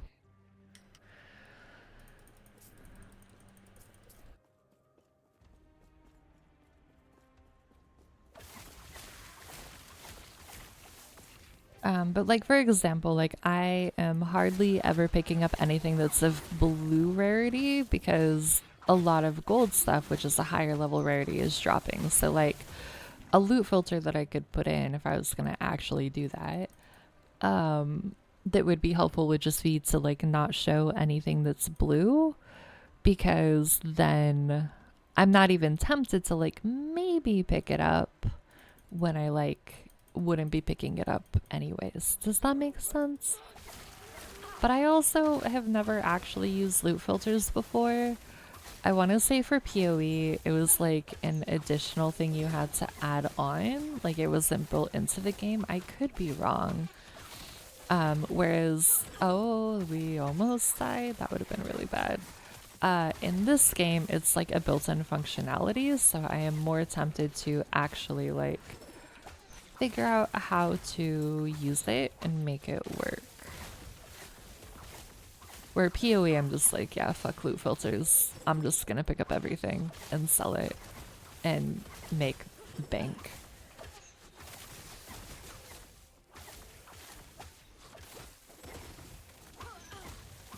Dodge that. This is really fun with lag. I just would like you guys to know that.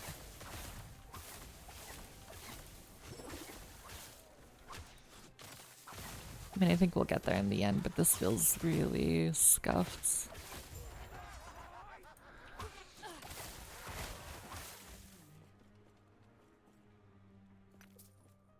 But I think also like in the context of Path of Exile, right? A lot of people just like have sped run, like they just speed run the campaign.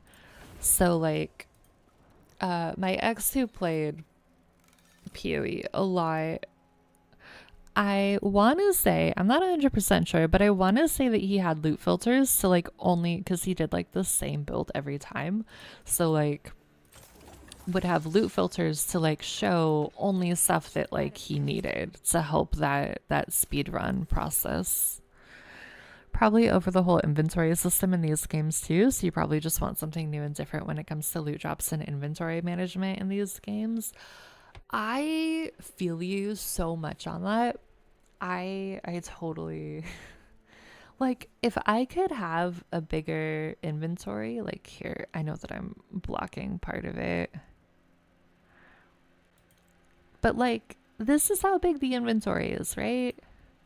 It's tiny. It feels so small. So like to me, if I could even like double that or triple that somehow, that would help a lot because, and this would happen a lot when I was playing Diablo as well, is it's like, okay, I personally want to pick up everything so that I can sell it and make that money. My inventory is tiny, so I would spend so much time, and I do this in Path of Exile too, picking up everything from the enemies that they dropped, using a portal to go back to town, selling it, going back, picking up the rest of the stuff that drops, going back to town and selling it, and it feels really inefficient and frustrating if you're doing that for like hours and hours and hours. So if there was a way in one of these games where it worked differently, that would be great. Like, I don't know if it's like a bigger inventory. I don't know if it's like the ability to sell straight out of your inventory. I don't know if it's like, because even if like, say hypothetically, you could connect to your stash from wherever you were and you just had like a tab that's like shit to sell, right? Stuff to sell. And then you could just like pick up everything in your tiny inventory, dump it into the stash page, and then deal with that when you were back in town. Like even that would feel really nice. Because the inventory management is a lot. And I will say one other thing that this game does better, in my opinion, than Path of Exile is the ability to sort your items. Path of Exile does not give you any option for inventory sorting. And I looked this up because it's really frustrating to have to like constantly manually reorganize like the tab in my stash and PoE where I have all of the different currencies because they have like 5 bajillion for some reason. And it's like there has to be a way to auto sort this so I'm not sitting here for like 15 minutes just like trying to match up what goes with what. Yes. It does not exist, and the devs have said basically that is never going to exist because of the way that the inventory works and the way that like they've like coded stuff or whatever, that like it just like isn't possible. Like, but Last Epoch can do it, so why can't you, kind of thing. And I know that that's not necessarily what we're talking, but that's like a small thing for me that I'm just like, really? Like, it has to be all manual? Because that seems like bullshit. But I'm also not like a coder, I'm not a game developer, so I don't actually know if it's possible or not. I just sit here and be like, seems a little bit odd.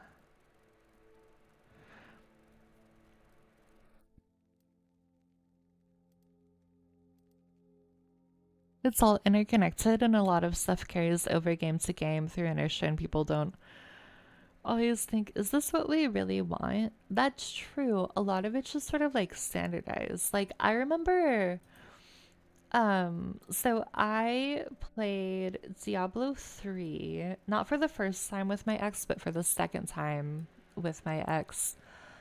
And he was also the one who like got me into Path of Exile because I really liked Diablo, and he was like, "Oh, well then you would really like Path of Exile because they're really really similar, right?" And I remember we were going through stuff in PoE and I was like, "Man, this seems so similar to all of this stuff in Diablo. Like, how is it fine that like so many of these things are identical?" And he was like, "Well, like they both have borrowed so much from each other that like there are a lot of direct references. Like they are very like, it's not self-referential because they're not referring to themselves, but like they're both always pulling from each other. And I think because those are like, at least, and again, I don't know a lot about this genre, I'm very new to it, I enjoy it a lot, but there's a lot that I don't know. But to me, like Diablo and PoE are like the big names. They're like the ones that I at least know the most about and have heard of. I know that there are a lot of other ARPGs that exist, but it's sort of like, because to me at least, because those are the sort of like most well known, like then a lot of others are going to sort of mimic what works because that's what people are going to be used to for the style of game, right? I mean there's even stuff in this game, right? Like I remember Freak came in here, or Freak or Blitz or somebody, and was like, this looks exactly like Diablo, how is it different? And so I think that goes to your point, that there's just sort of like things just sort of become accepted as the norm, whether or not they're actually the most beneficial for the player. But then nobody's ever really like questioning if they're the best for the player, because it's like, but this is what works and this is what people know and this is just how it is, where I think that there is actually a lot of room for innovation and stuff like this. Like I'm not gonna make an ARPG, but if I was gonna make an ARPG, there are definitely like different ways that I would design the systems based on what I get frustrated by. Like the auto sort thing, I would definitely put an auto sort thing. I would put like a way better, bigger, more streamlined inventory management system in place. Stuff like that. But a lot of that stuff doesn't really exist because I think a lot of it is like just, oh, well, this is just how it is, and you just have to deal with it if you're gonna play these kind of games, which you just need that like 1% to be like, actually, I'm just gonna make a game that is different, like that has different systems, and then kind of shake up that genre, you know?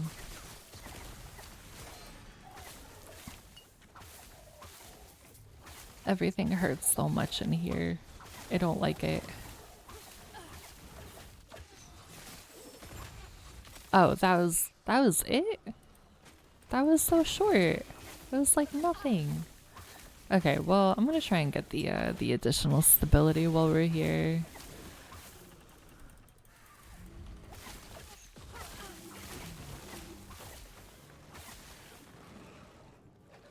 Got an idol. Oh, you know what I should do at some point after we finish this one? I should go back to the observatory because I never did anything there, but I don't know. I probably should. Might be nice. I don't remember how I do anything with the telescopes, but I can look and see.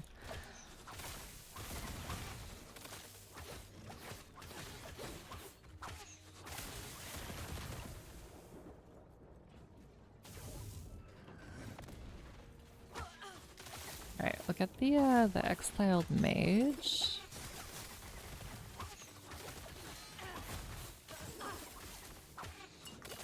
Who hurt, but I also hurt him, so it works out. Mutually assured destruction.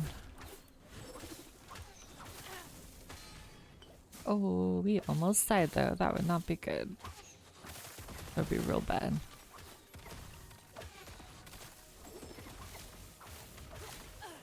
Oh no, we get him here.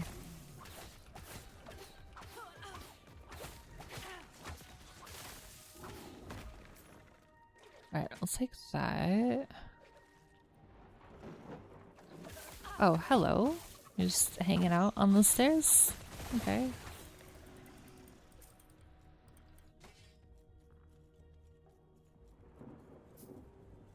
I will take the potion.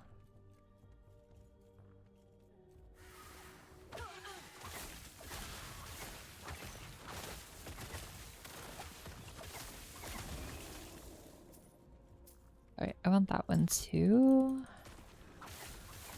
Alright, we need 11 more stability to get all the bonus stability out of this.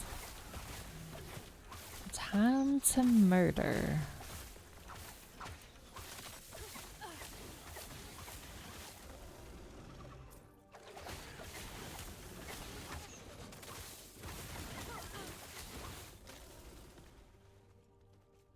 Wait, I totally missed the shrine. I didn't even see it. Means there's enemies here. It's like there have to be enemies nearby if there's a shrine right there. Generally how it goes.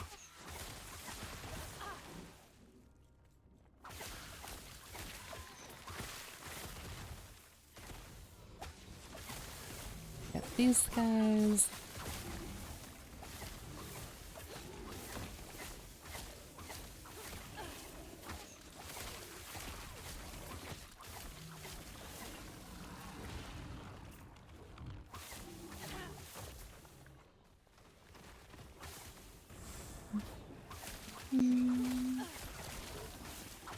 How much more? We need 4 more stability. Okay.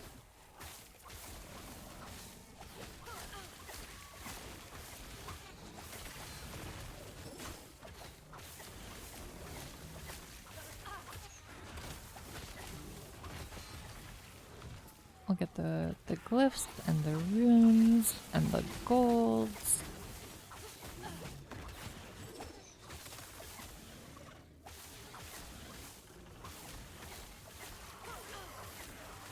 I love seeing all of that chain damage. It's so good.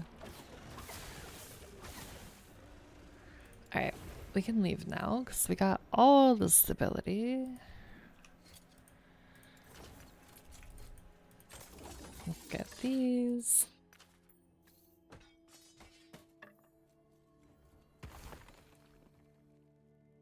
Get our experience tomes. Alright, I want to stash the purple sword and the idol. Then I think everything else we can sell. She'll keep those. That's pretty good. Yes.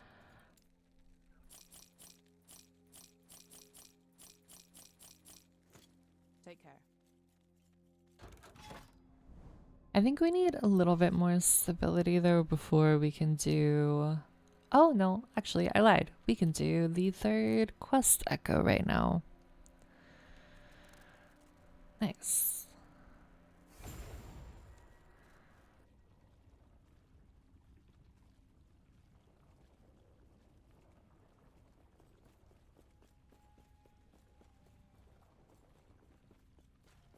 Ooh, what the hell are you? Won't forget. I've said it before, I'll say it again. The enemy design like is so good in this game. Like a lot of them look horrendous and freak me out, but they did a really good job with designing them.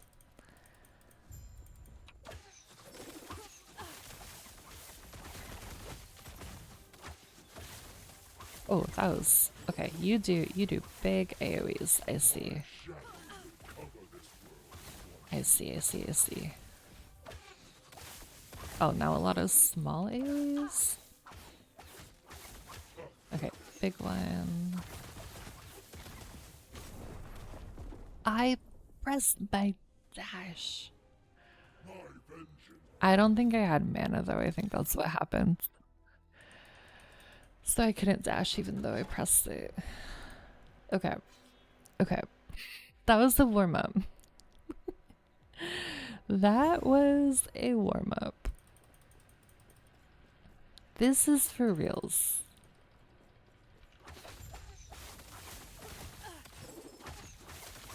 Yeah, the mana regen has been getting better as we've been getting higher level, but is definitely still like a thing. For sure, still an issue.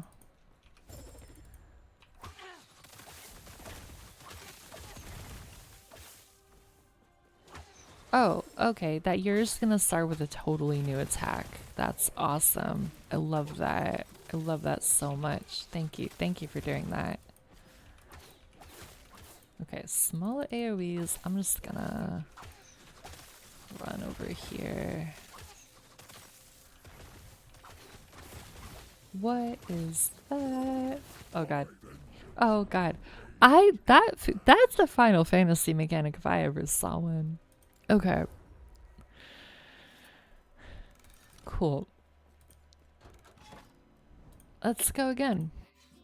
Right? Yeah, what is this? A savage raid? This is like a solo savage.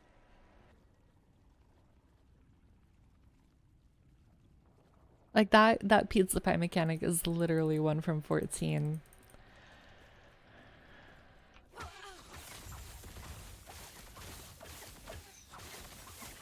Alright, those guys are literally no problem.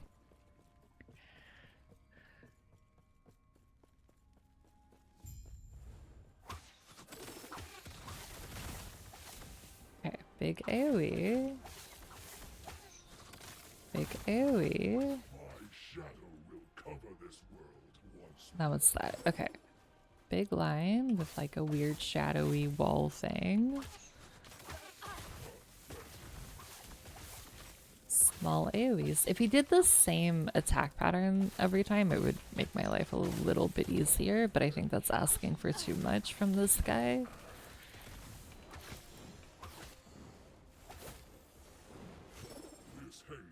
Okay.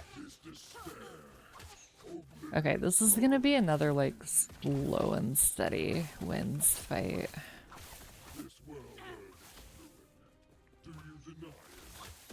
Okay, we dodged that. Small AoE.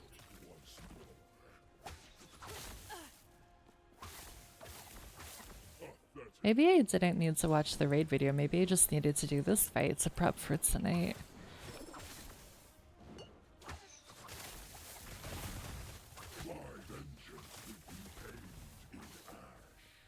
Okay, we got that. Oh, okay. I thought that was gonna follow me and I was gonna have words for this man.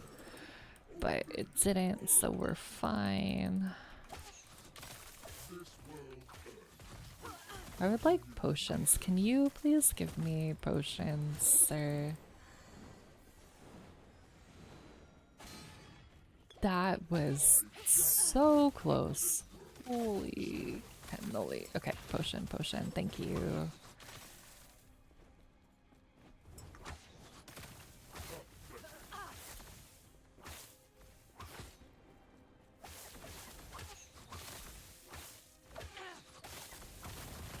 Okay, I can just run out of that.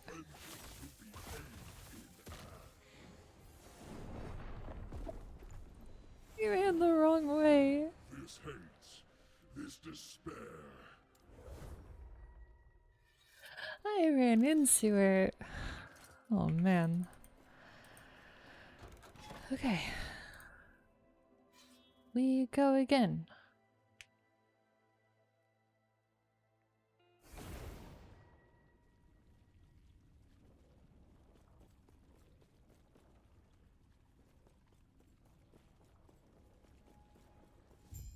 Literally a savage raid.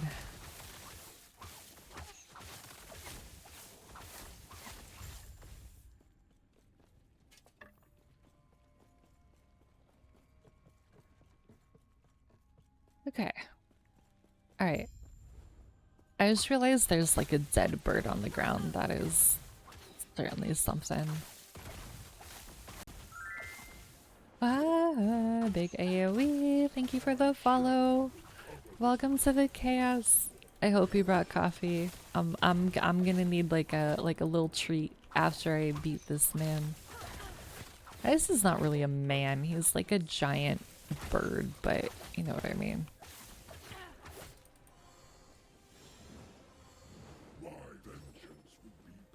Ooh, no, one more. Okay. We're good. We made it. Big wall. Oh, I don't think I want to be on this side. Okay. No. We're fine. We're fine.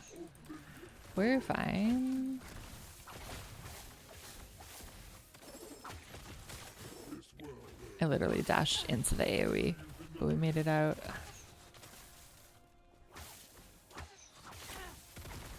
Why does he like the pizza pie so much? I don't understand.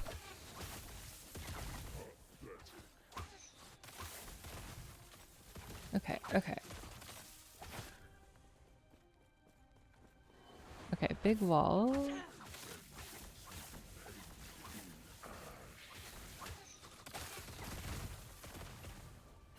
Right, we'll get the shurikens up.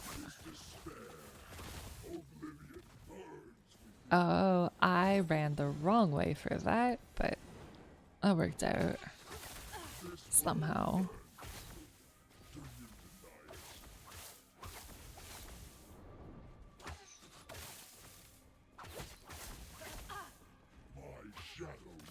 Easy. Too easy.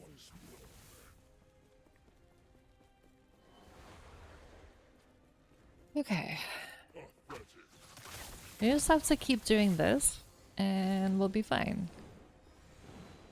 Slow and steady wins the fight.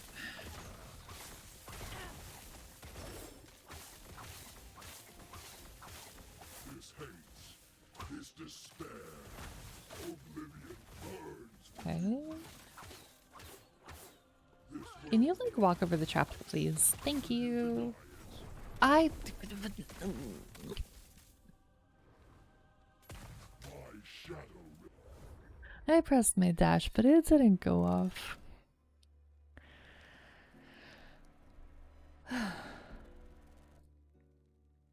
AFK journey reminds me more of the American gachas, a lot more predatory small microtransactions, like they're revolving sales for like $4 or $5 price point. I mean, it's just like, that's how like a lot of mobile games make money, you know? A lot of small transactions that you don't really think are gonna like add up to that much, but then it's like a lot.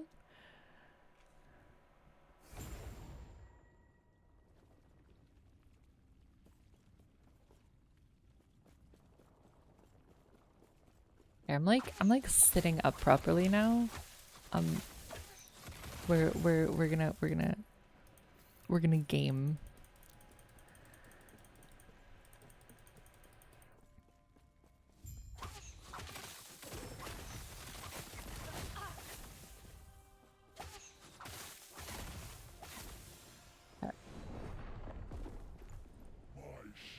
We're not talking about that, okay?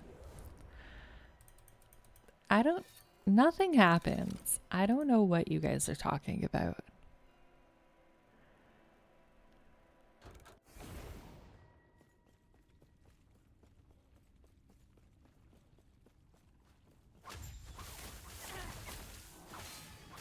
We just have to lull him into a false sense of security, that's all.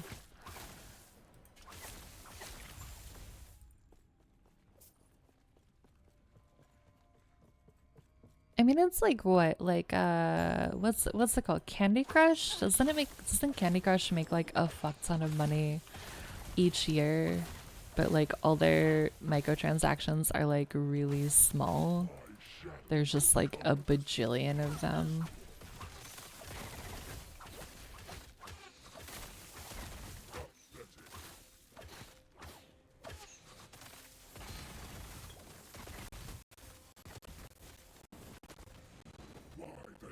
Okay, okay, we made it.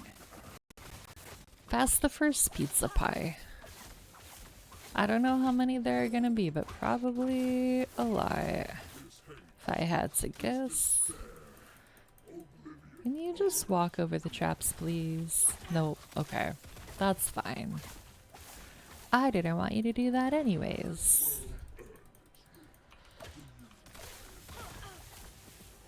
Okay, okay.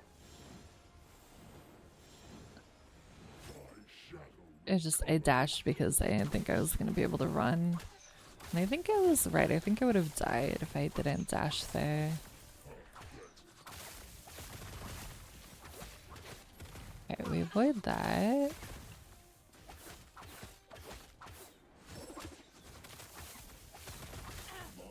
Run out of that. Just gonna do the big line thing.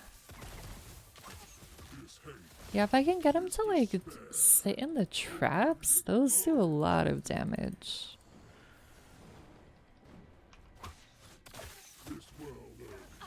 Which is good.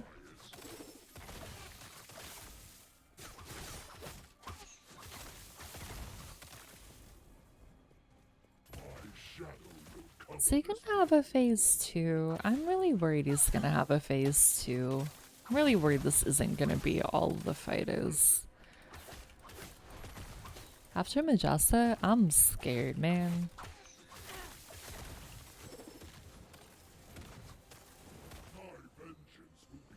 Okay, survive the pizza pie.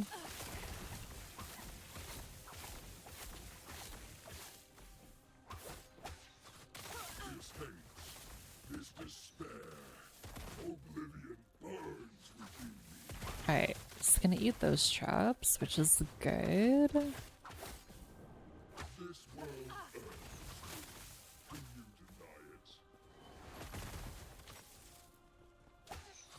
that. Oh god.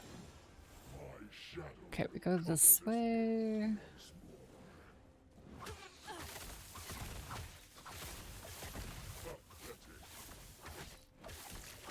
Okay, avoid the little AoEs. We need to get mana back, so we're gonna spam Q.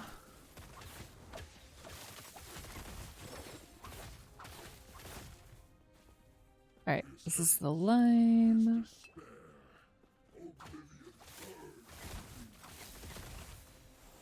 Okay. Okay, we got this. We got this. We got this. We're gaming. We're pro gamers. My shadow will cover this world once more. Alright, avoid that. Put down some more traps for when he goes in the middle. We're gonna have to spam Q for some more mana.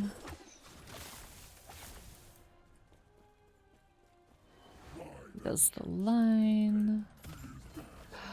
Oh, that is it. Okay. Nice. We made it. Yeah, honestly, traps were the godsend there. So you can get void resistance, ignite on hit, or spell damage leech does health. Do these count? Okay, this might be like a really dumb question, but do the marksman abilities count as spells? I'm gonna Google that, because if they do, I'm taking that. Do marksman abilities count as spells in Last Epoch?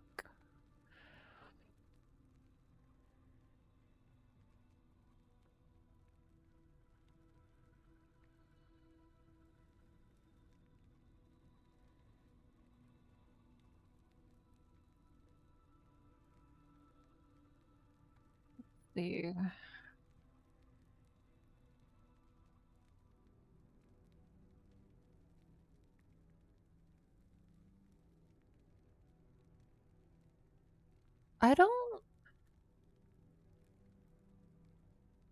I feel like they wouldn't. See.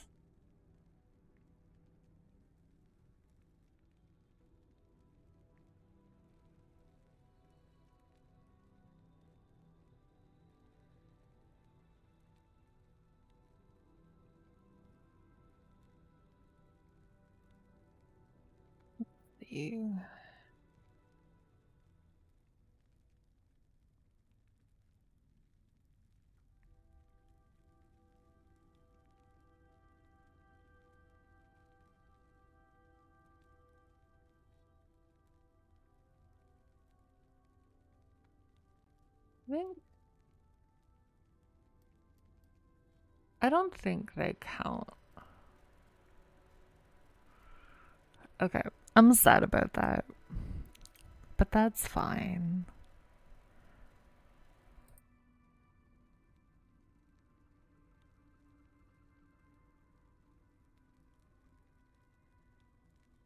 So then, if we're not gonna take that one, we could just take void resist. Well, what's our? Oh, we're only at 17%. Yeah, we could just take void resist. I think that's fine.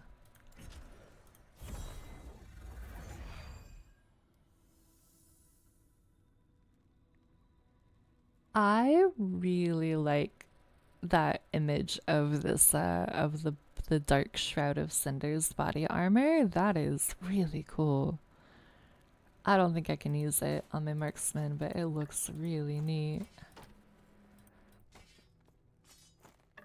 Might have to drop something. Alright, let's see.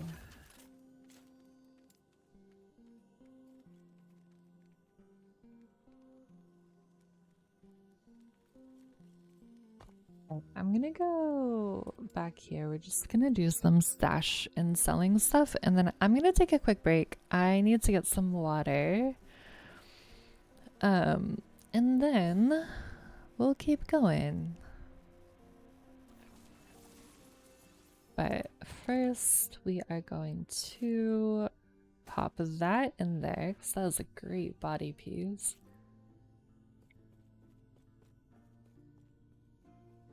Then I don't think I need to keep anything else.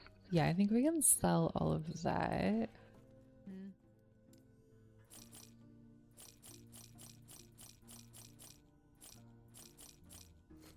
Alright, and then I'm gonna BRB, so I will see you guys in a few minutes. 2 keys left. Do we want to look in the hole? Yes. This was a mistake. That was a mistake. Oh my god, this game is so creepy.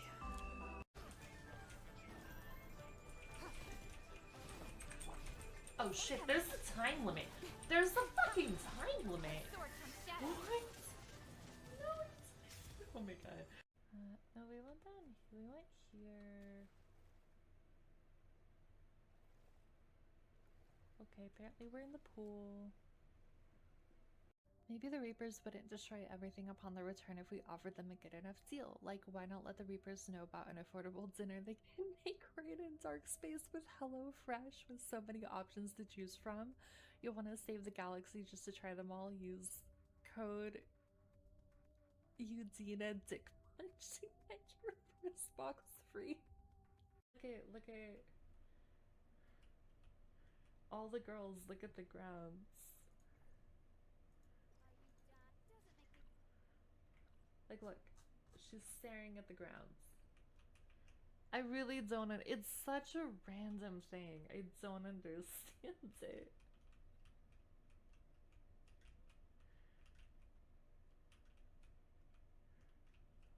What are we looking for? This has definitely been like pretty thoroughly looted. Am I gonna take fall? I don't want to talk about it. I don't want to talk about it. Help. Somebody help me. Because I definitely did not fall to my death. Hi, Thunder. Hi, me dear me. Two keys left. Do we want to look in the hole? Yes. This was a mistake. That was a mistake. Oh my god, this game is so creepy.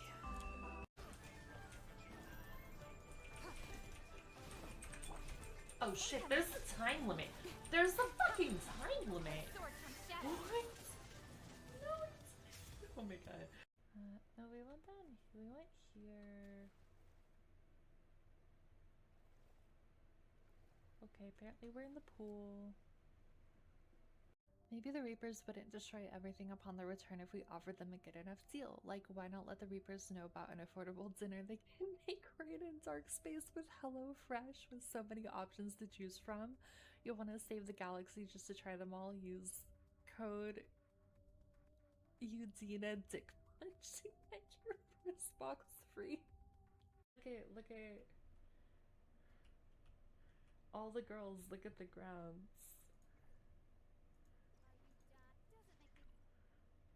Like, look, she's staring at the grounds. I really don't. It's such a random thing. I don't understand it.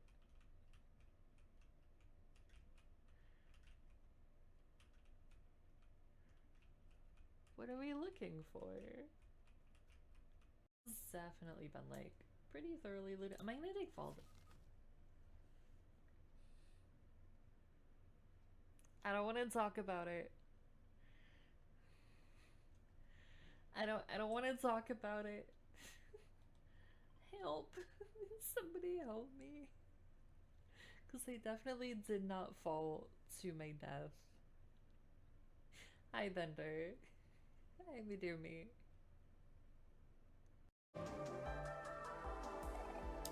Two keys left. Do we want to look in the hole? Yes. This was a mistake. That was a mistake. Oh my god, this game is so creepy.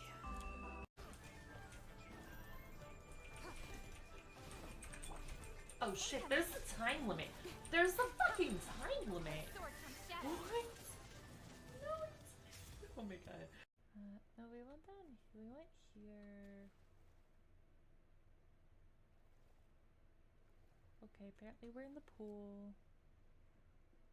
Maybe the Reapers wouldn't destroy everything upon their return if we offered them a good enough deal. Like, why not let the Reapers know about an affordable dinner they can make right in dark space with HelloFresh with so many options to choose from?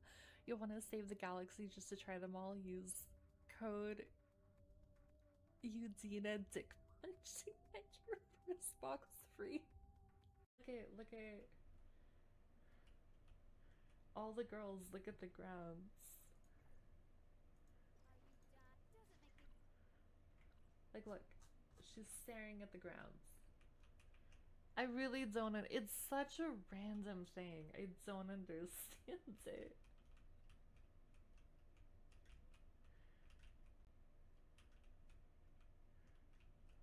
What are we looking for?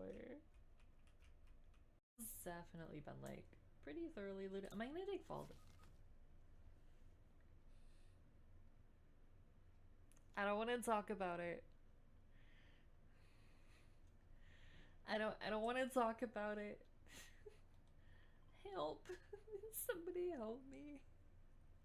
Because I definitely did not fall to my death.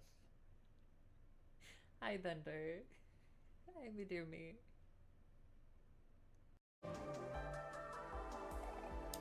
Two keys left. Do we want to look in the hole? Yes. This was a mistake. That was a mistake. Oh my god, this game is so creepy.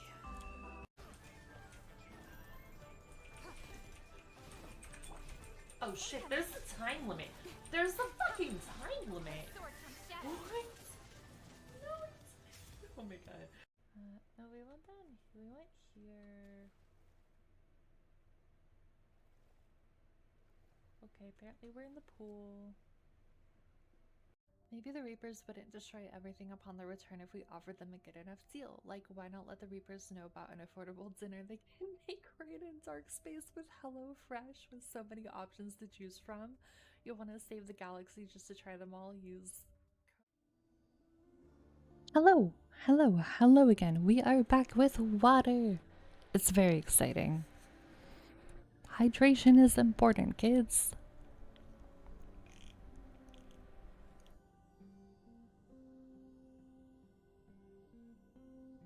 And it is time to go take on our next monolith.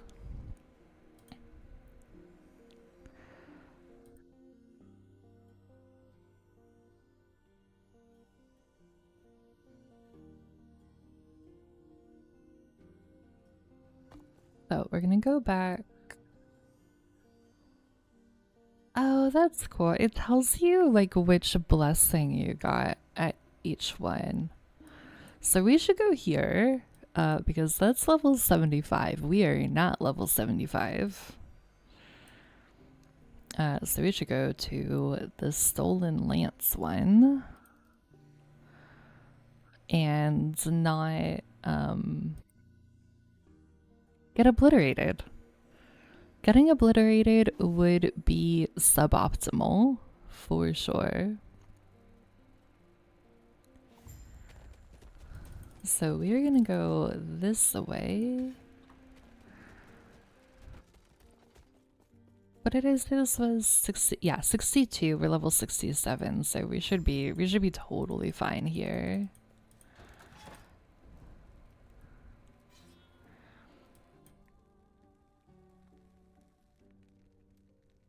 Alright, we're gonna go.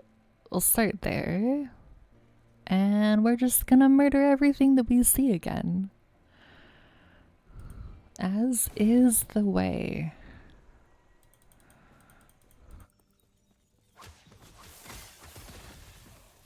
And I don't really feel like we should struggle here, given that, like, we are 5 levels above the enemies. Ooh. Alright, we'll take the purples.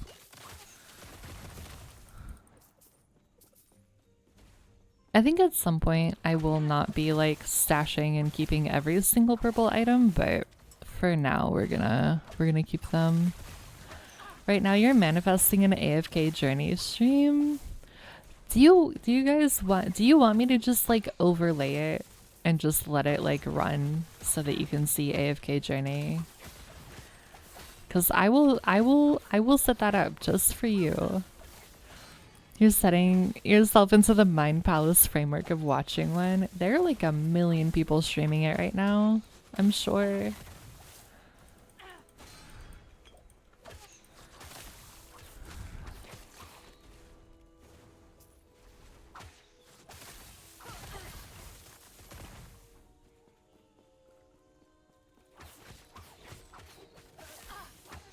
I like the lightning elementals are just like these little geometric dudes. I think that's really cool.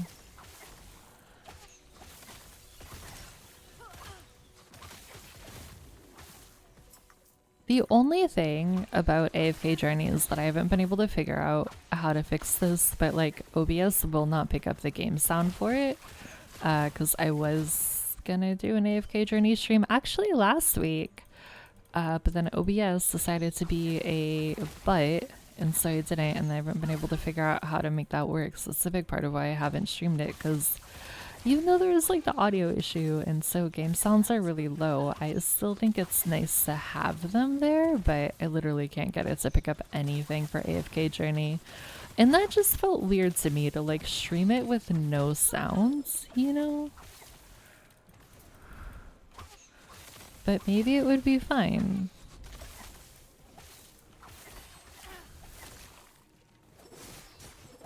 Alright, let's do that.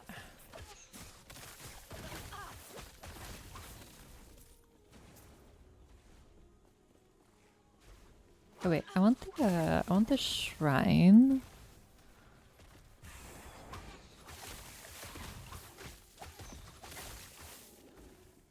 Get the gold. Yeah, we can fight the exiled mage. That's fine. Oh, he is dying so fast. Nice. Easiest exiled mage fight I think we have ever had. I am not complaining. Not at all. Alright, we'll take the idols.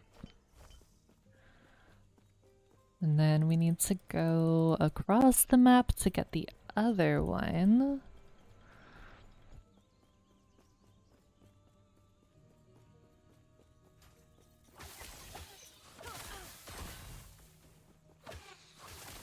Pretty sure you just gotta make the sounds with your mouth to simulate music. I'm not good at that though. That is not a strong suit that I like that's not a skill set I ever had.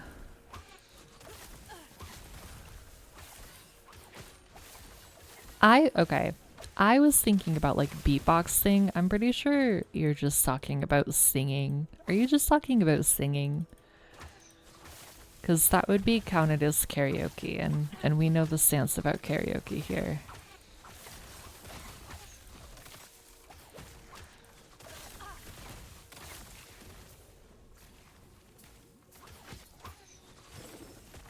Alright, we get these guys. The poison puddles kind of hurt though, actually.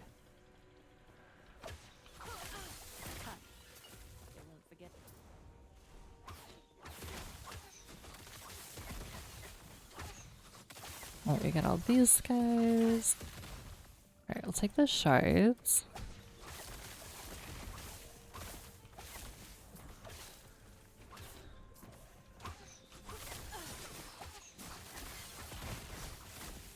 It's your streamlet? What, karaoke? I'm not a karaoke streamer.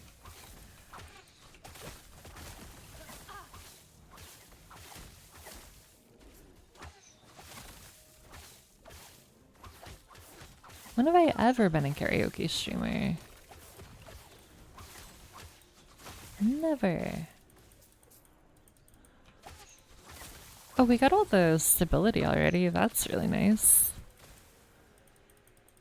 Alright, we gotta get the spire.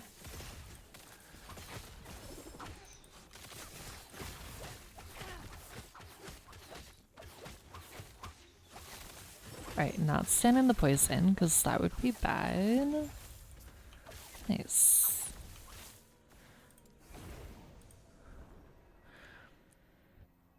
Yet? No, I'm not gonna be a karaoke streamer.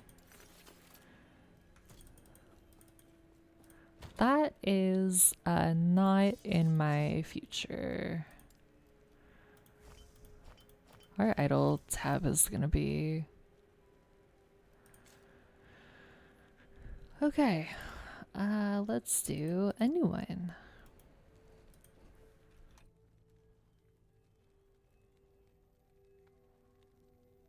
that color?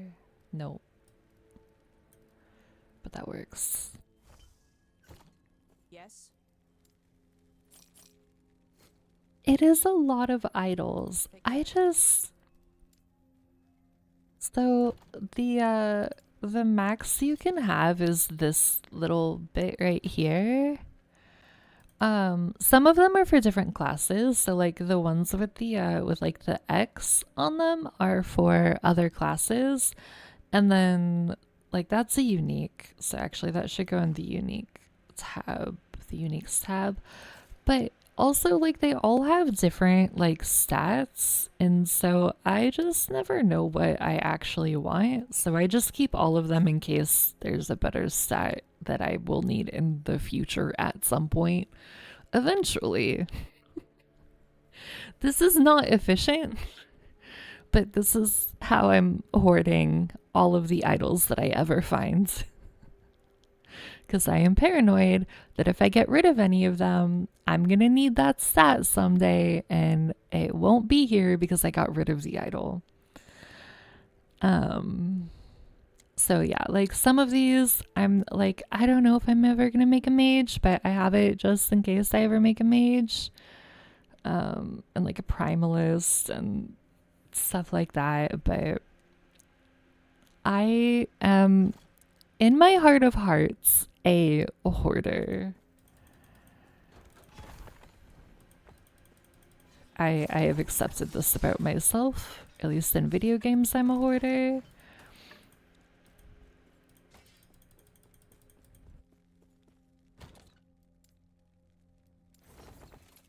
So like this one is a mage idol, so I can't use it, but we are gonna stash it anyways.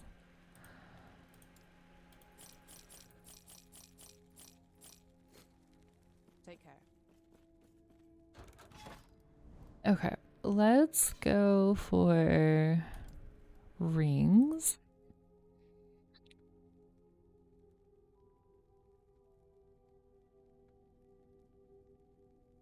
Hello, Ashley. How are you? How is your day going?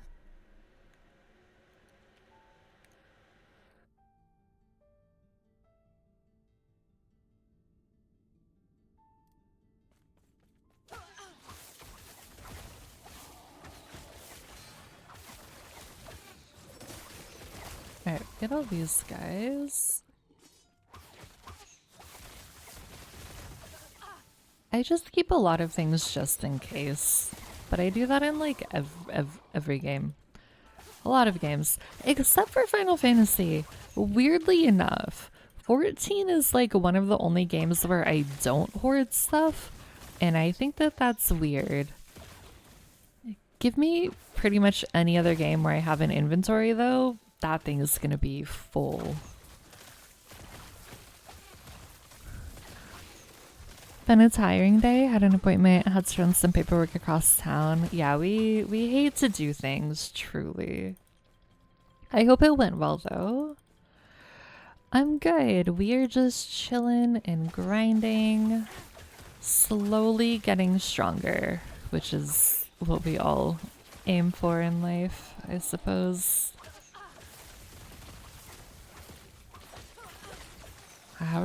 There's still like a little bit of lag. I don't know. My although also to be fair, it might also be like a last epoch thing because so my characters are like, I play like online, as you guys can see, like all the chats and stuff that happen that I just ignore between all the other people on the server. But because of that, right, it tells me my my ping whenever I log into the game. And yesterday and today it was like way higher than normal, and I don't know why. So I think partially probably me, and then partially also whatever is going on with the ping. Cause I don't really have control over that specifically.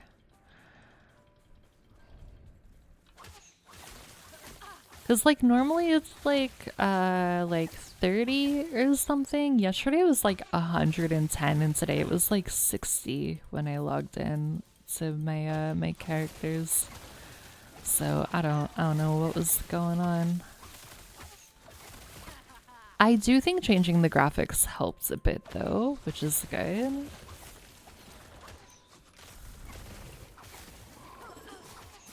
But there's definitely still something.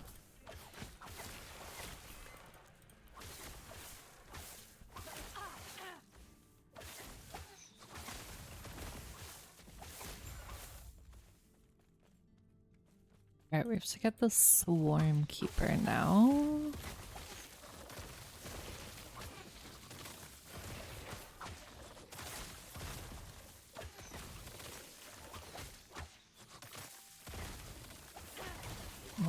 Got them. Easy. Too easy. Get those guys.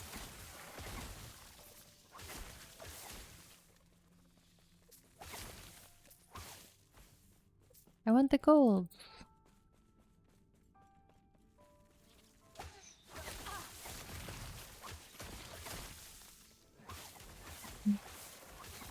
Get these guys. Someday we'll find the Swarm Keeper that we need to kill. Until then, we'll just keep murdering everything else.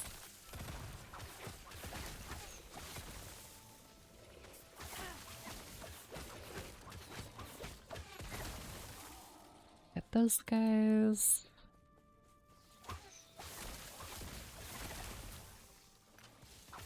Ooh, a ward for second shard seems really nice.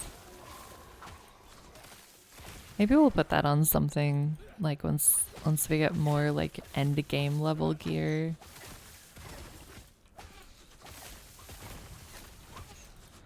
I forgot that the Poison Man did this move.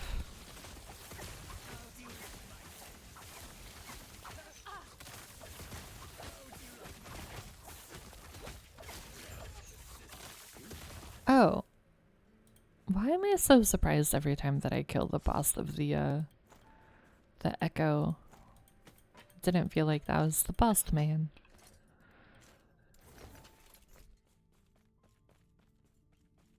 Alright, let's get our last 2 stability while we're here.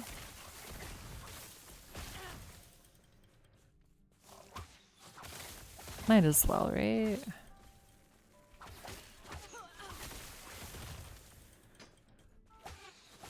Alright, 1 more stability and then we can leave.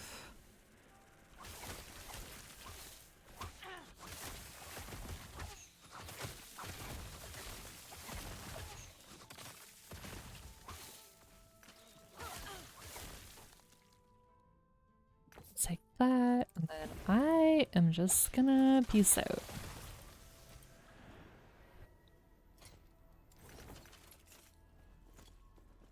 Alright, stash the purple.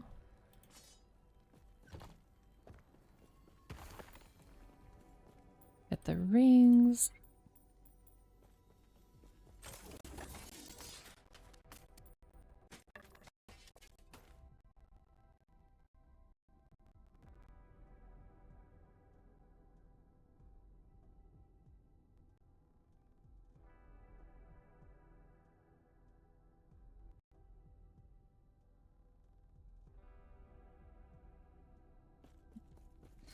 Okay, do we want any of the rings?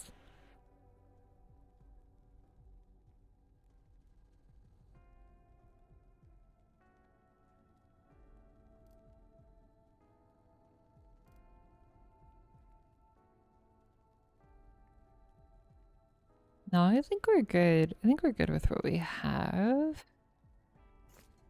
So we can just sell like all of that.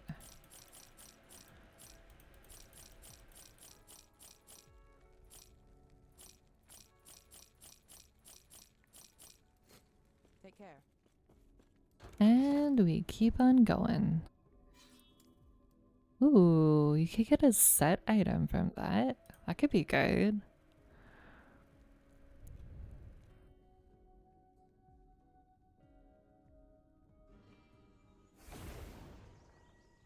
I mean, I don't know that we'll be able to use it, but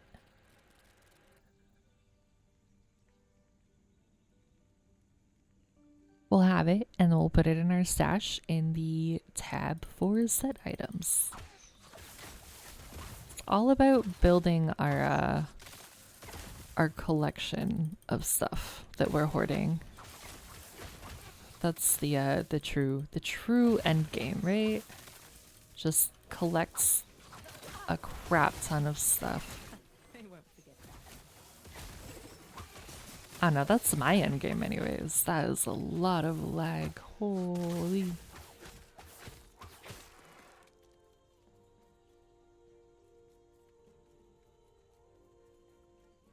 Alright, we're gonna get this shrine.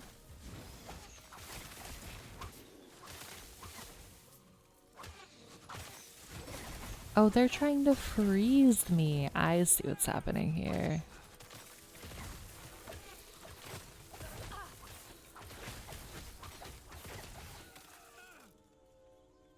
I understand what they're doing now.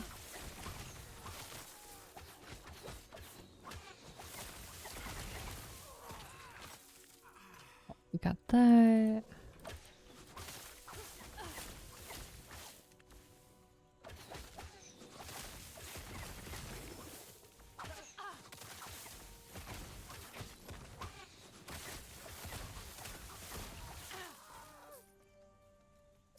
Do that.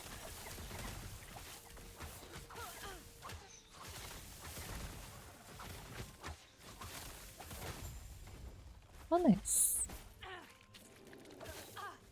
We could get 14 more stability, surely.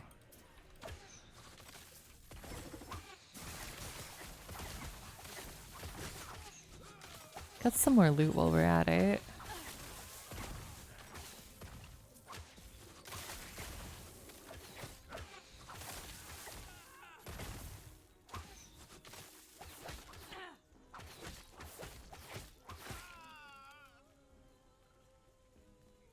Because the more loot equals more golds.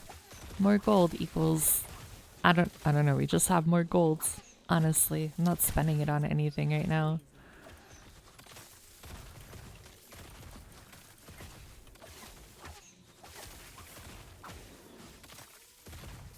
I just feel like whenever we get to like the end game, like the actual end game, having a lot of gold will be really helpful. Because it generally is. Like if I just need to like buy stuff, then we'll be set.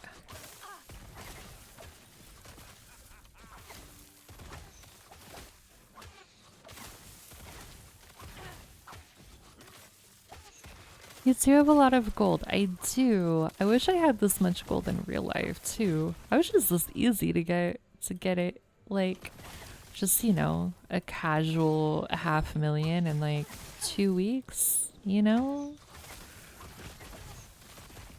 So we're almost at 500k, I think. Yeah, we're like we're pretty close.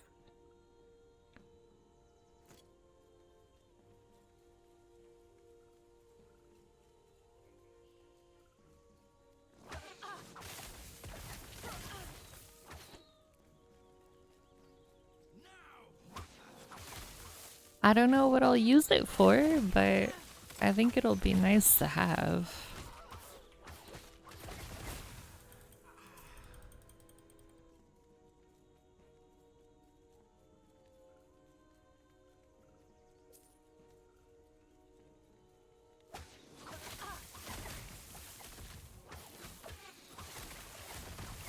Okay, we got this big guy.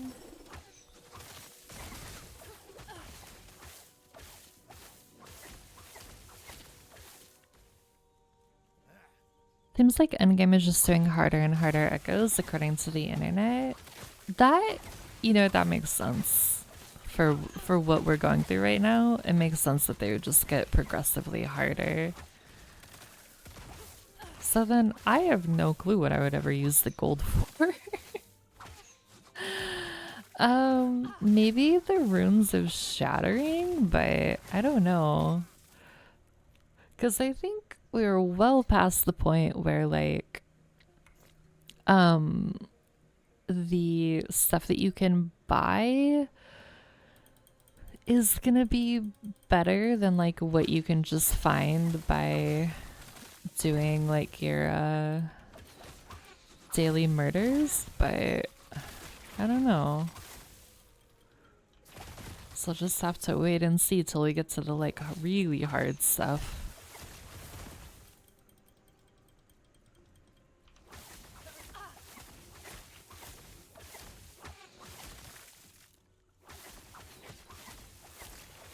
Alright. We got all of our stability.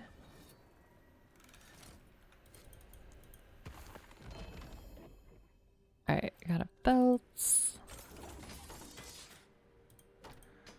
Cause yeah, I think it's just trying to get like as strong as you can, I would imagine.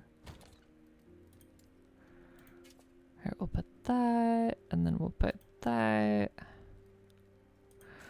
I guess the dungeon keys and arena keys are also endgame activities, but who knows when you're supposed to enter those? Yeah, I have no idea actually. So like, okay, right, this is a dungeon.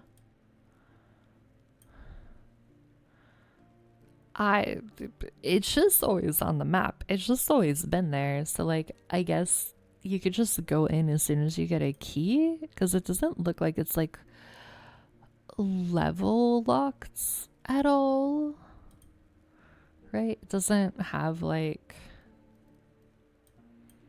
so I don't know.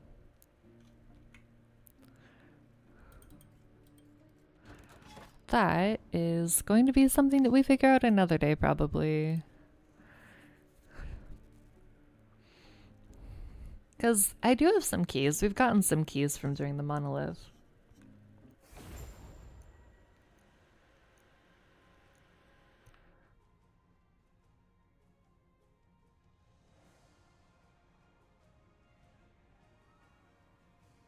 Starting in the Monolith of Fate is a solid choice for gearing up your character. Make sure to try out dungeons and arenas as you find keys to claim their unique rewards. Try your hands at crafting legendaries in the Temporal Sanctum and then using those powerful items to push the ladder in the Endless Arena. What's the Endless Arena? If you need gear or run low on runes and glyphs, spend all your gold for huge loot explosions and lightless arbor. Okay, well that is apparently where our gold is going. What do you mean? I know you just copy and pasted this. So when I say what do you mean, I'm not talking to you specifically, Sean, but just like in general, like you can craft legendaries? That I did not know. I also don't know what the Endless Arena is. There is a thing.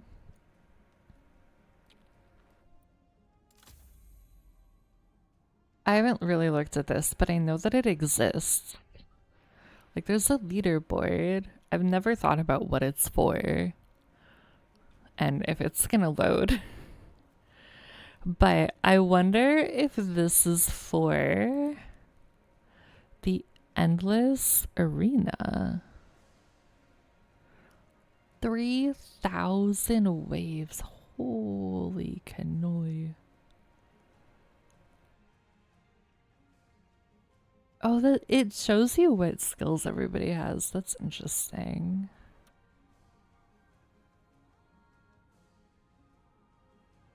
I'm assuming then this is for the Endless Arena.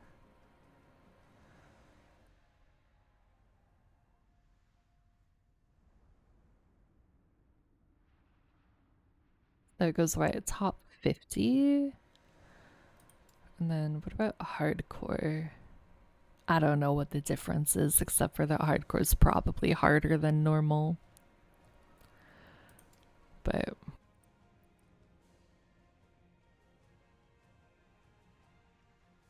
okay, so this is since the game has been released. 3,500. Oh, they're a falconer. That's kind of cool. That's gotta be like a lich. That's a marksman, maybe. No, that's a falconer.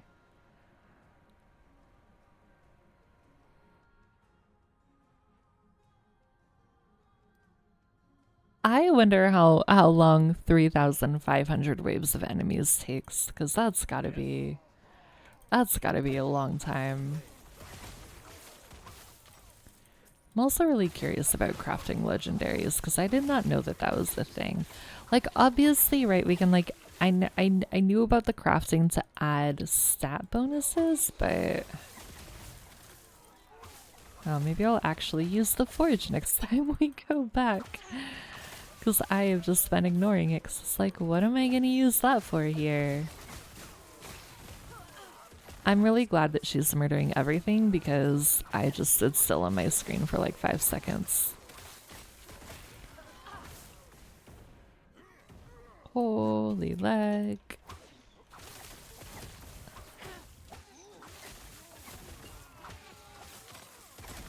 Yeah, I don't know what's going up with it today. I don't know what's up with the lag.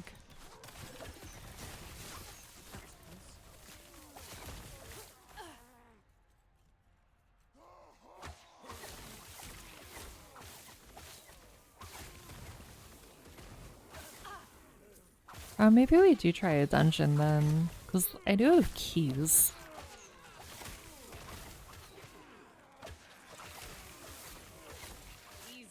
And we can always come back to the monolith. It's not like we're locked in here or anything now that we've started it. Which I really like that. I literally can't tell what's happening on my screen. Okay. We killed everything. That's what happens.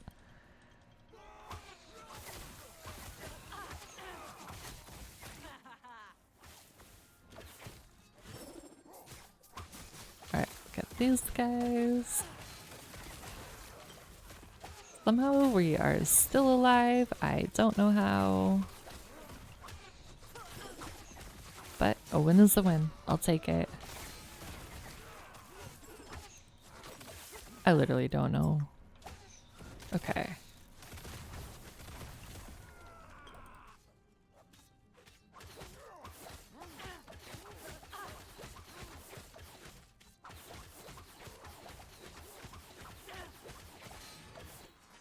Okay, he finally died. Time to run, good luck. I'll see you later tonight. Good night, Sean. Thank you for hanging out.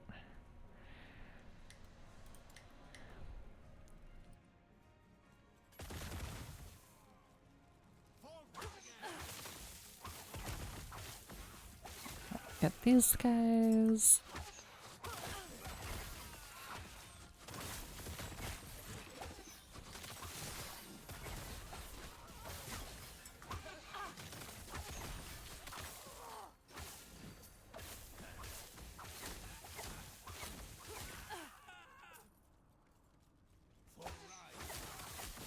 Somehow we're gonna make it through this, even though we're lagging a lot.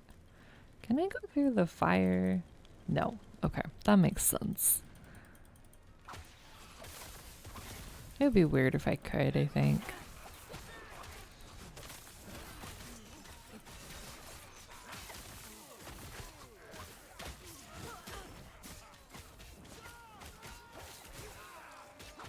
Okay, or maybe we just call it after this, because this is certainly something.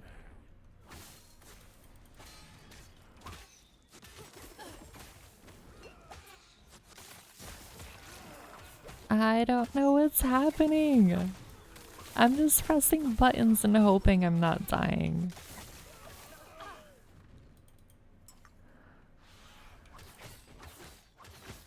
I really don't know why it's so laggy today, but I am not enjoying it.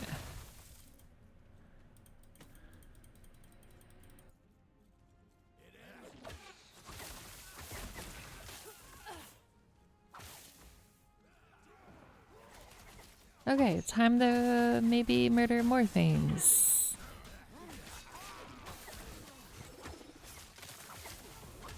I don't know what's happening. I just press the buttons and hope for the best.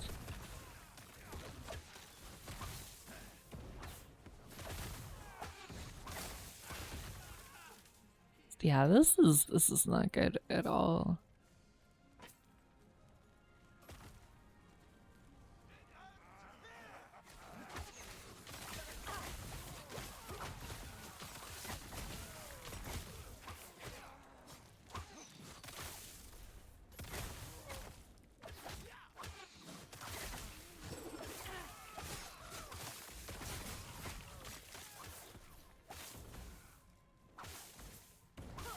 Get that guy.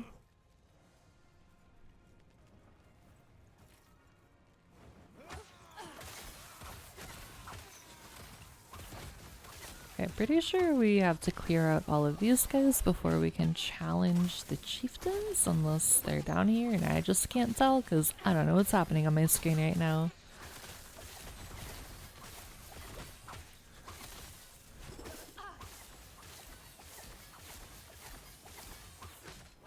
I'll do that.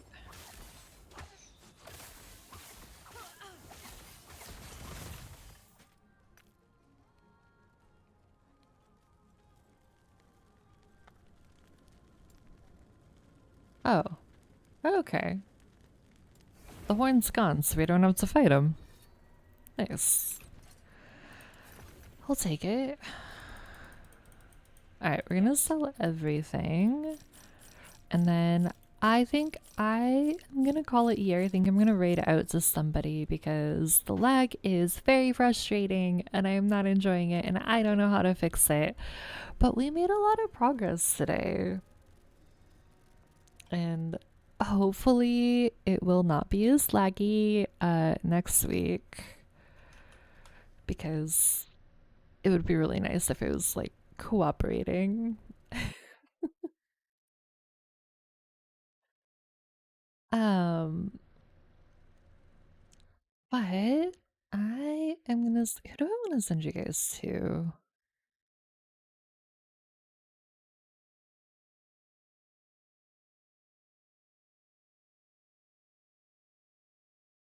I appreciate you guys hanging out. I wonder if there's actually, here's something I haven't done. I haven't looked at anybody else who's streaming this game, but let's go.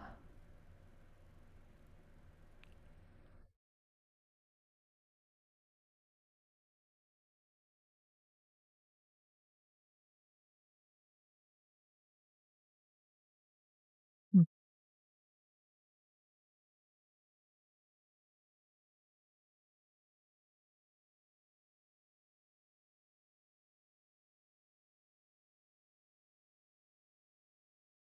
There are not a lot of people streaming this game actually. I am really surprised. Maybe it's because Path of Exile started. Um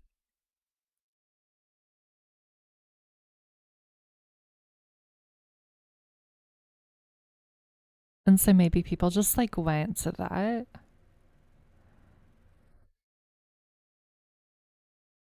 I don't know. I'm just gonna send you guys to Rift. Who is like this is it's too much decision making for my brain right now. But I'm gonna send you guys to Rift, who we all know and love. He's doing Dragon's Dogma 2. So also like very, very good vibes over there. If you like the vibes here, you will like the vibes there. And if we want to, if you guys want to use our raid message, tell him that we are bringing him coffee for his grind. That would be amazing. But I hope everybody has a wonderful weekend, and I will see you guys again on Tuesday for more Last Epoch grinding because I am maybe a little bit obsessed.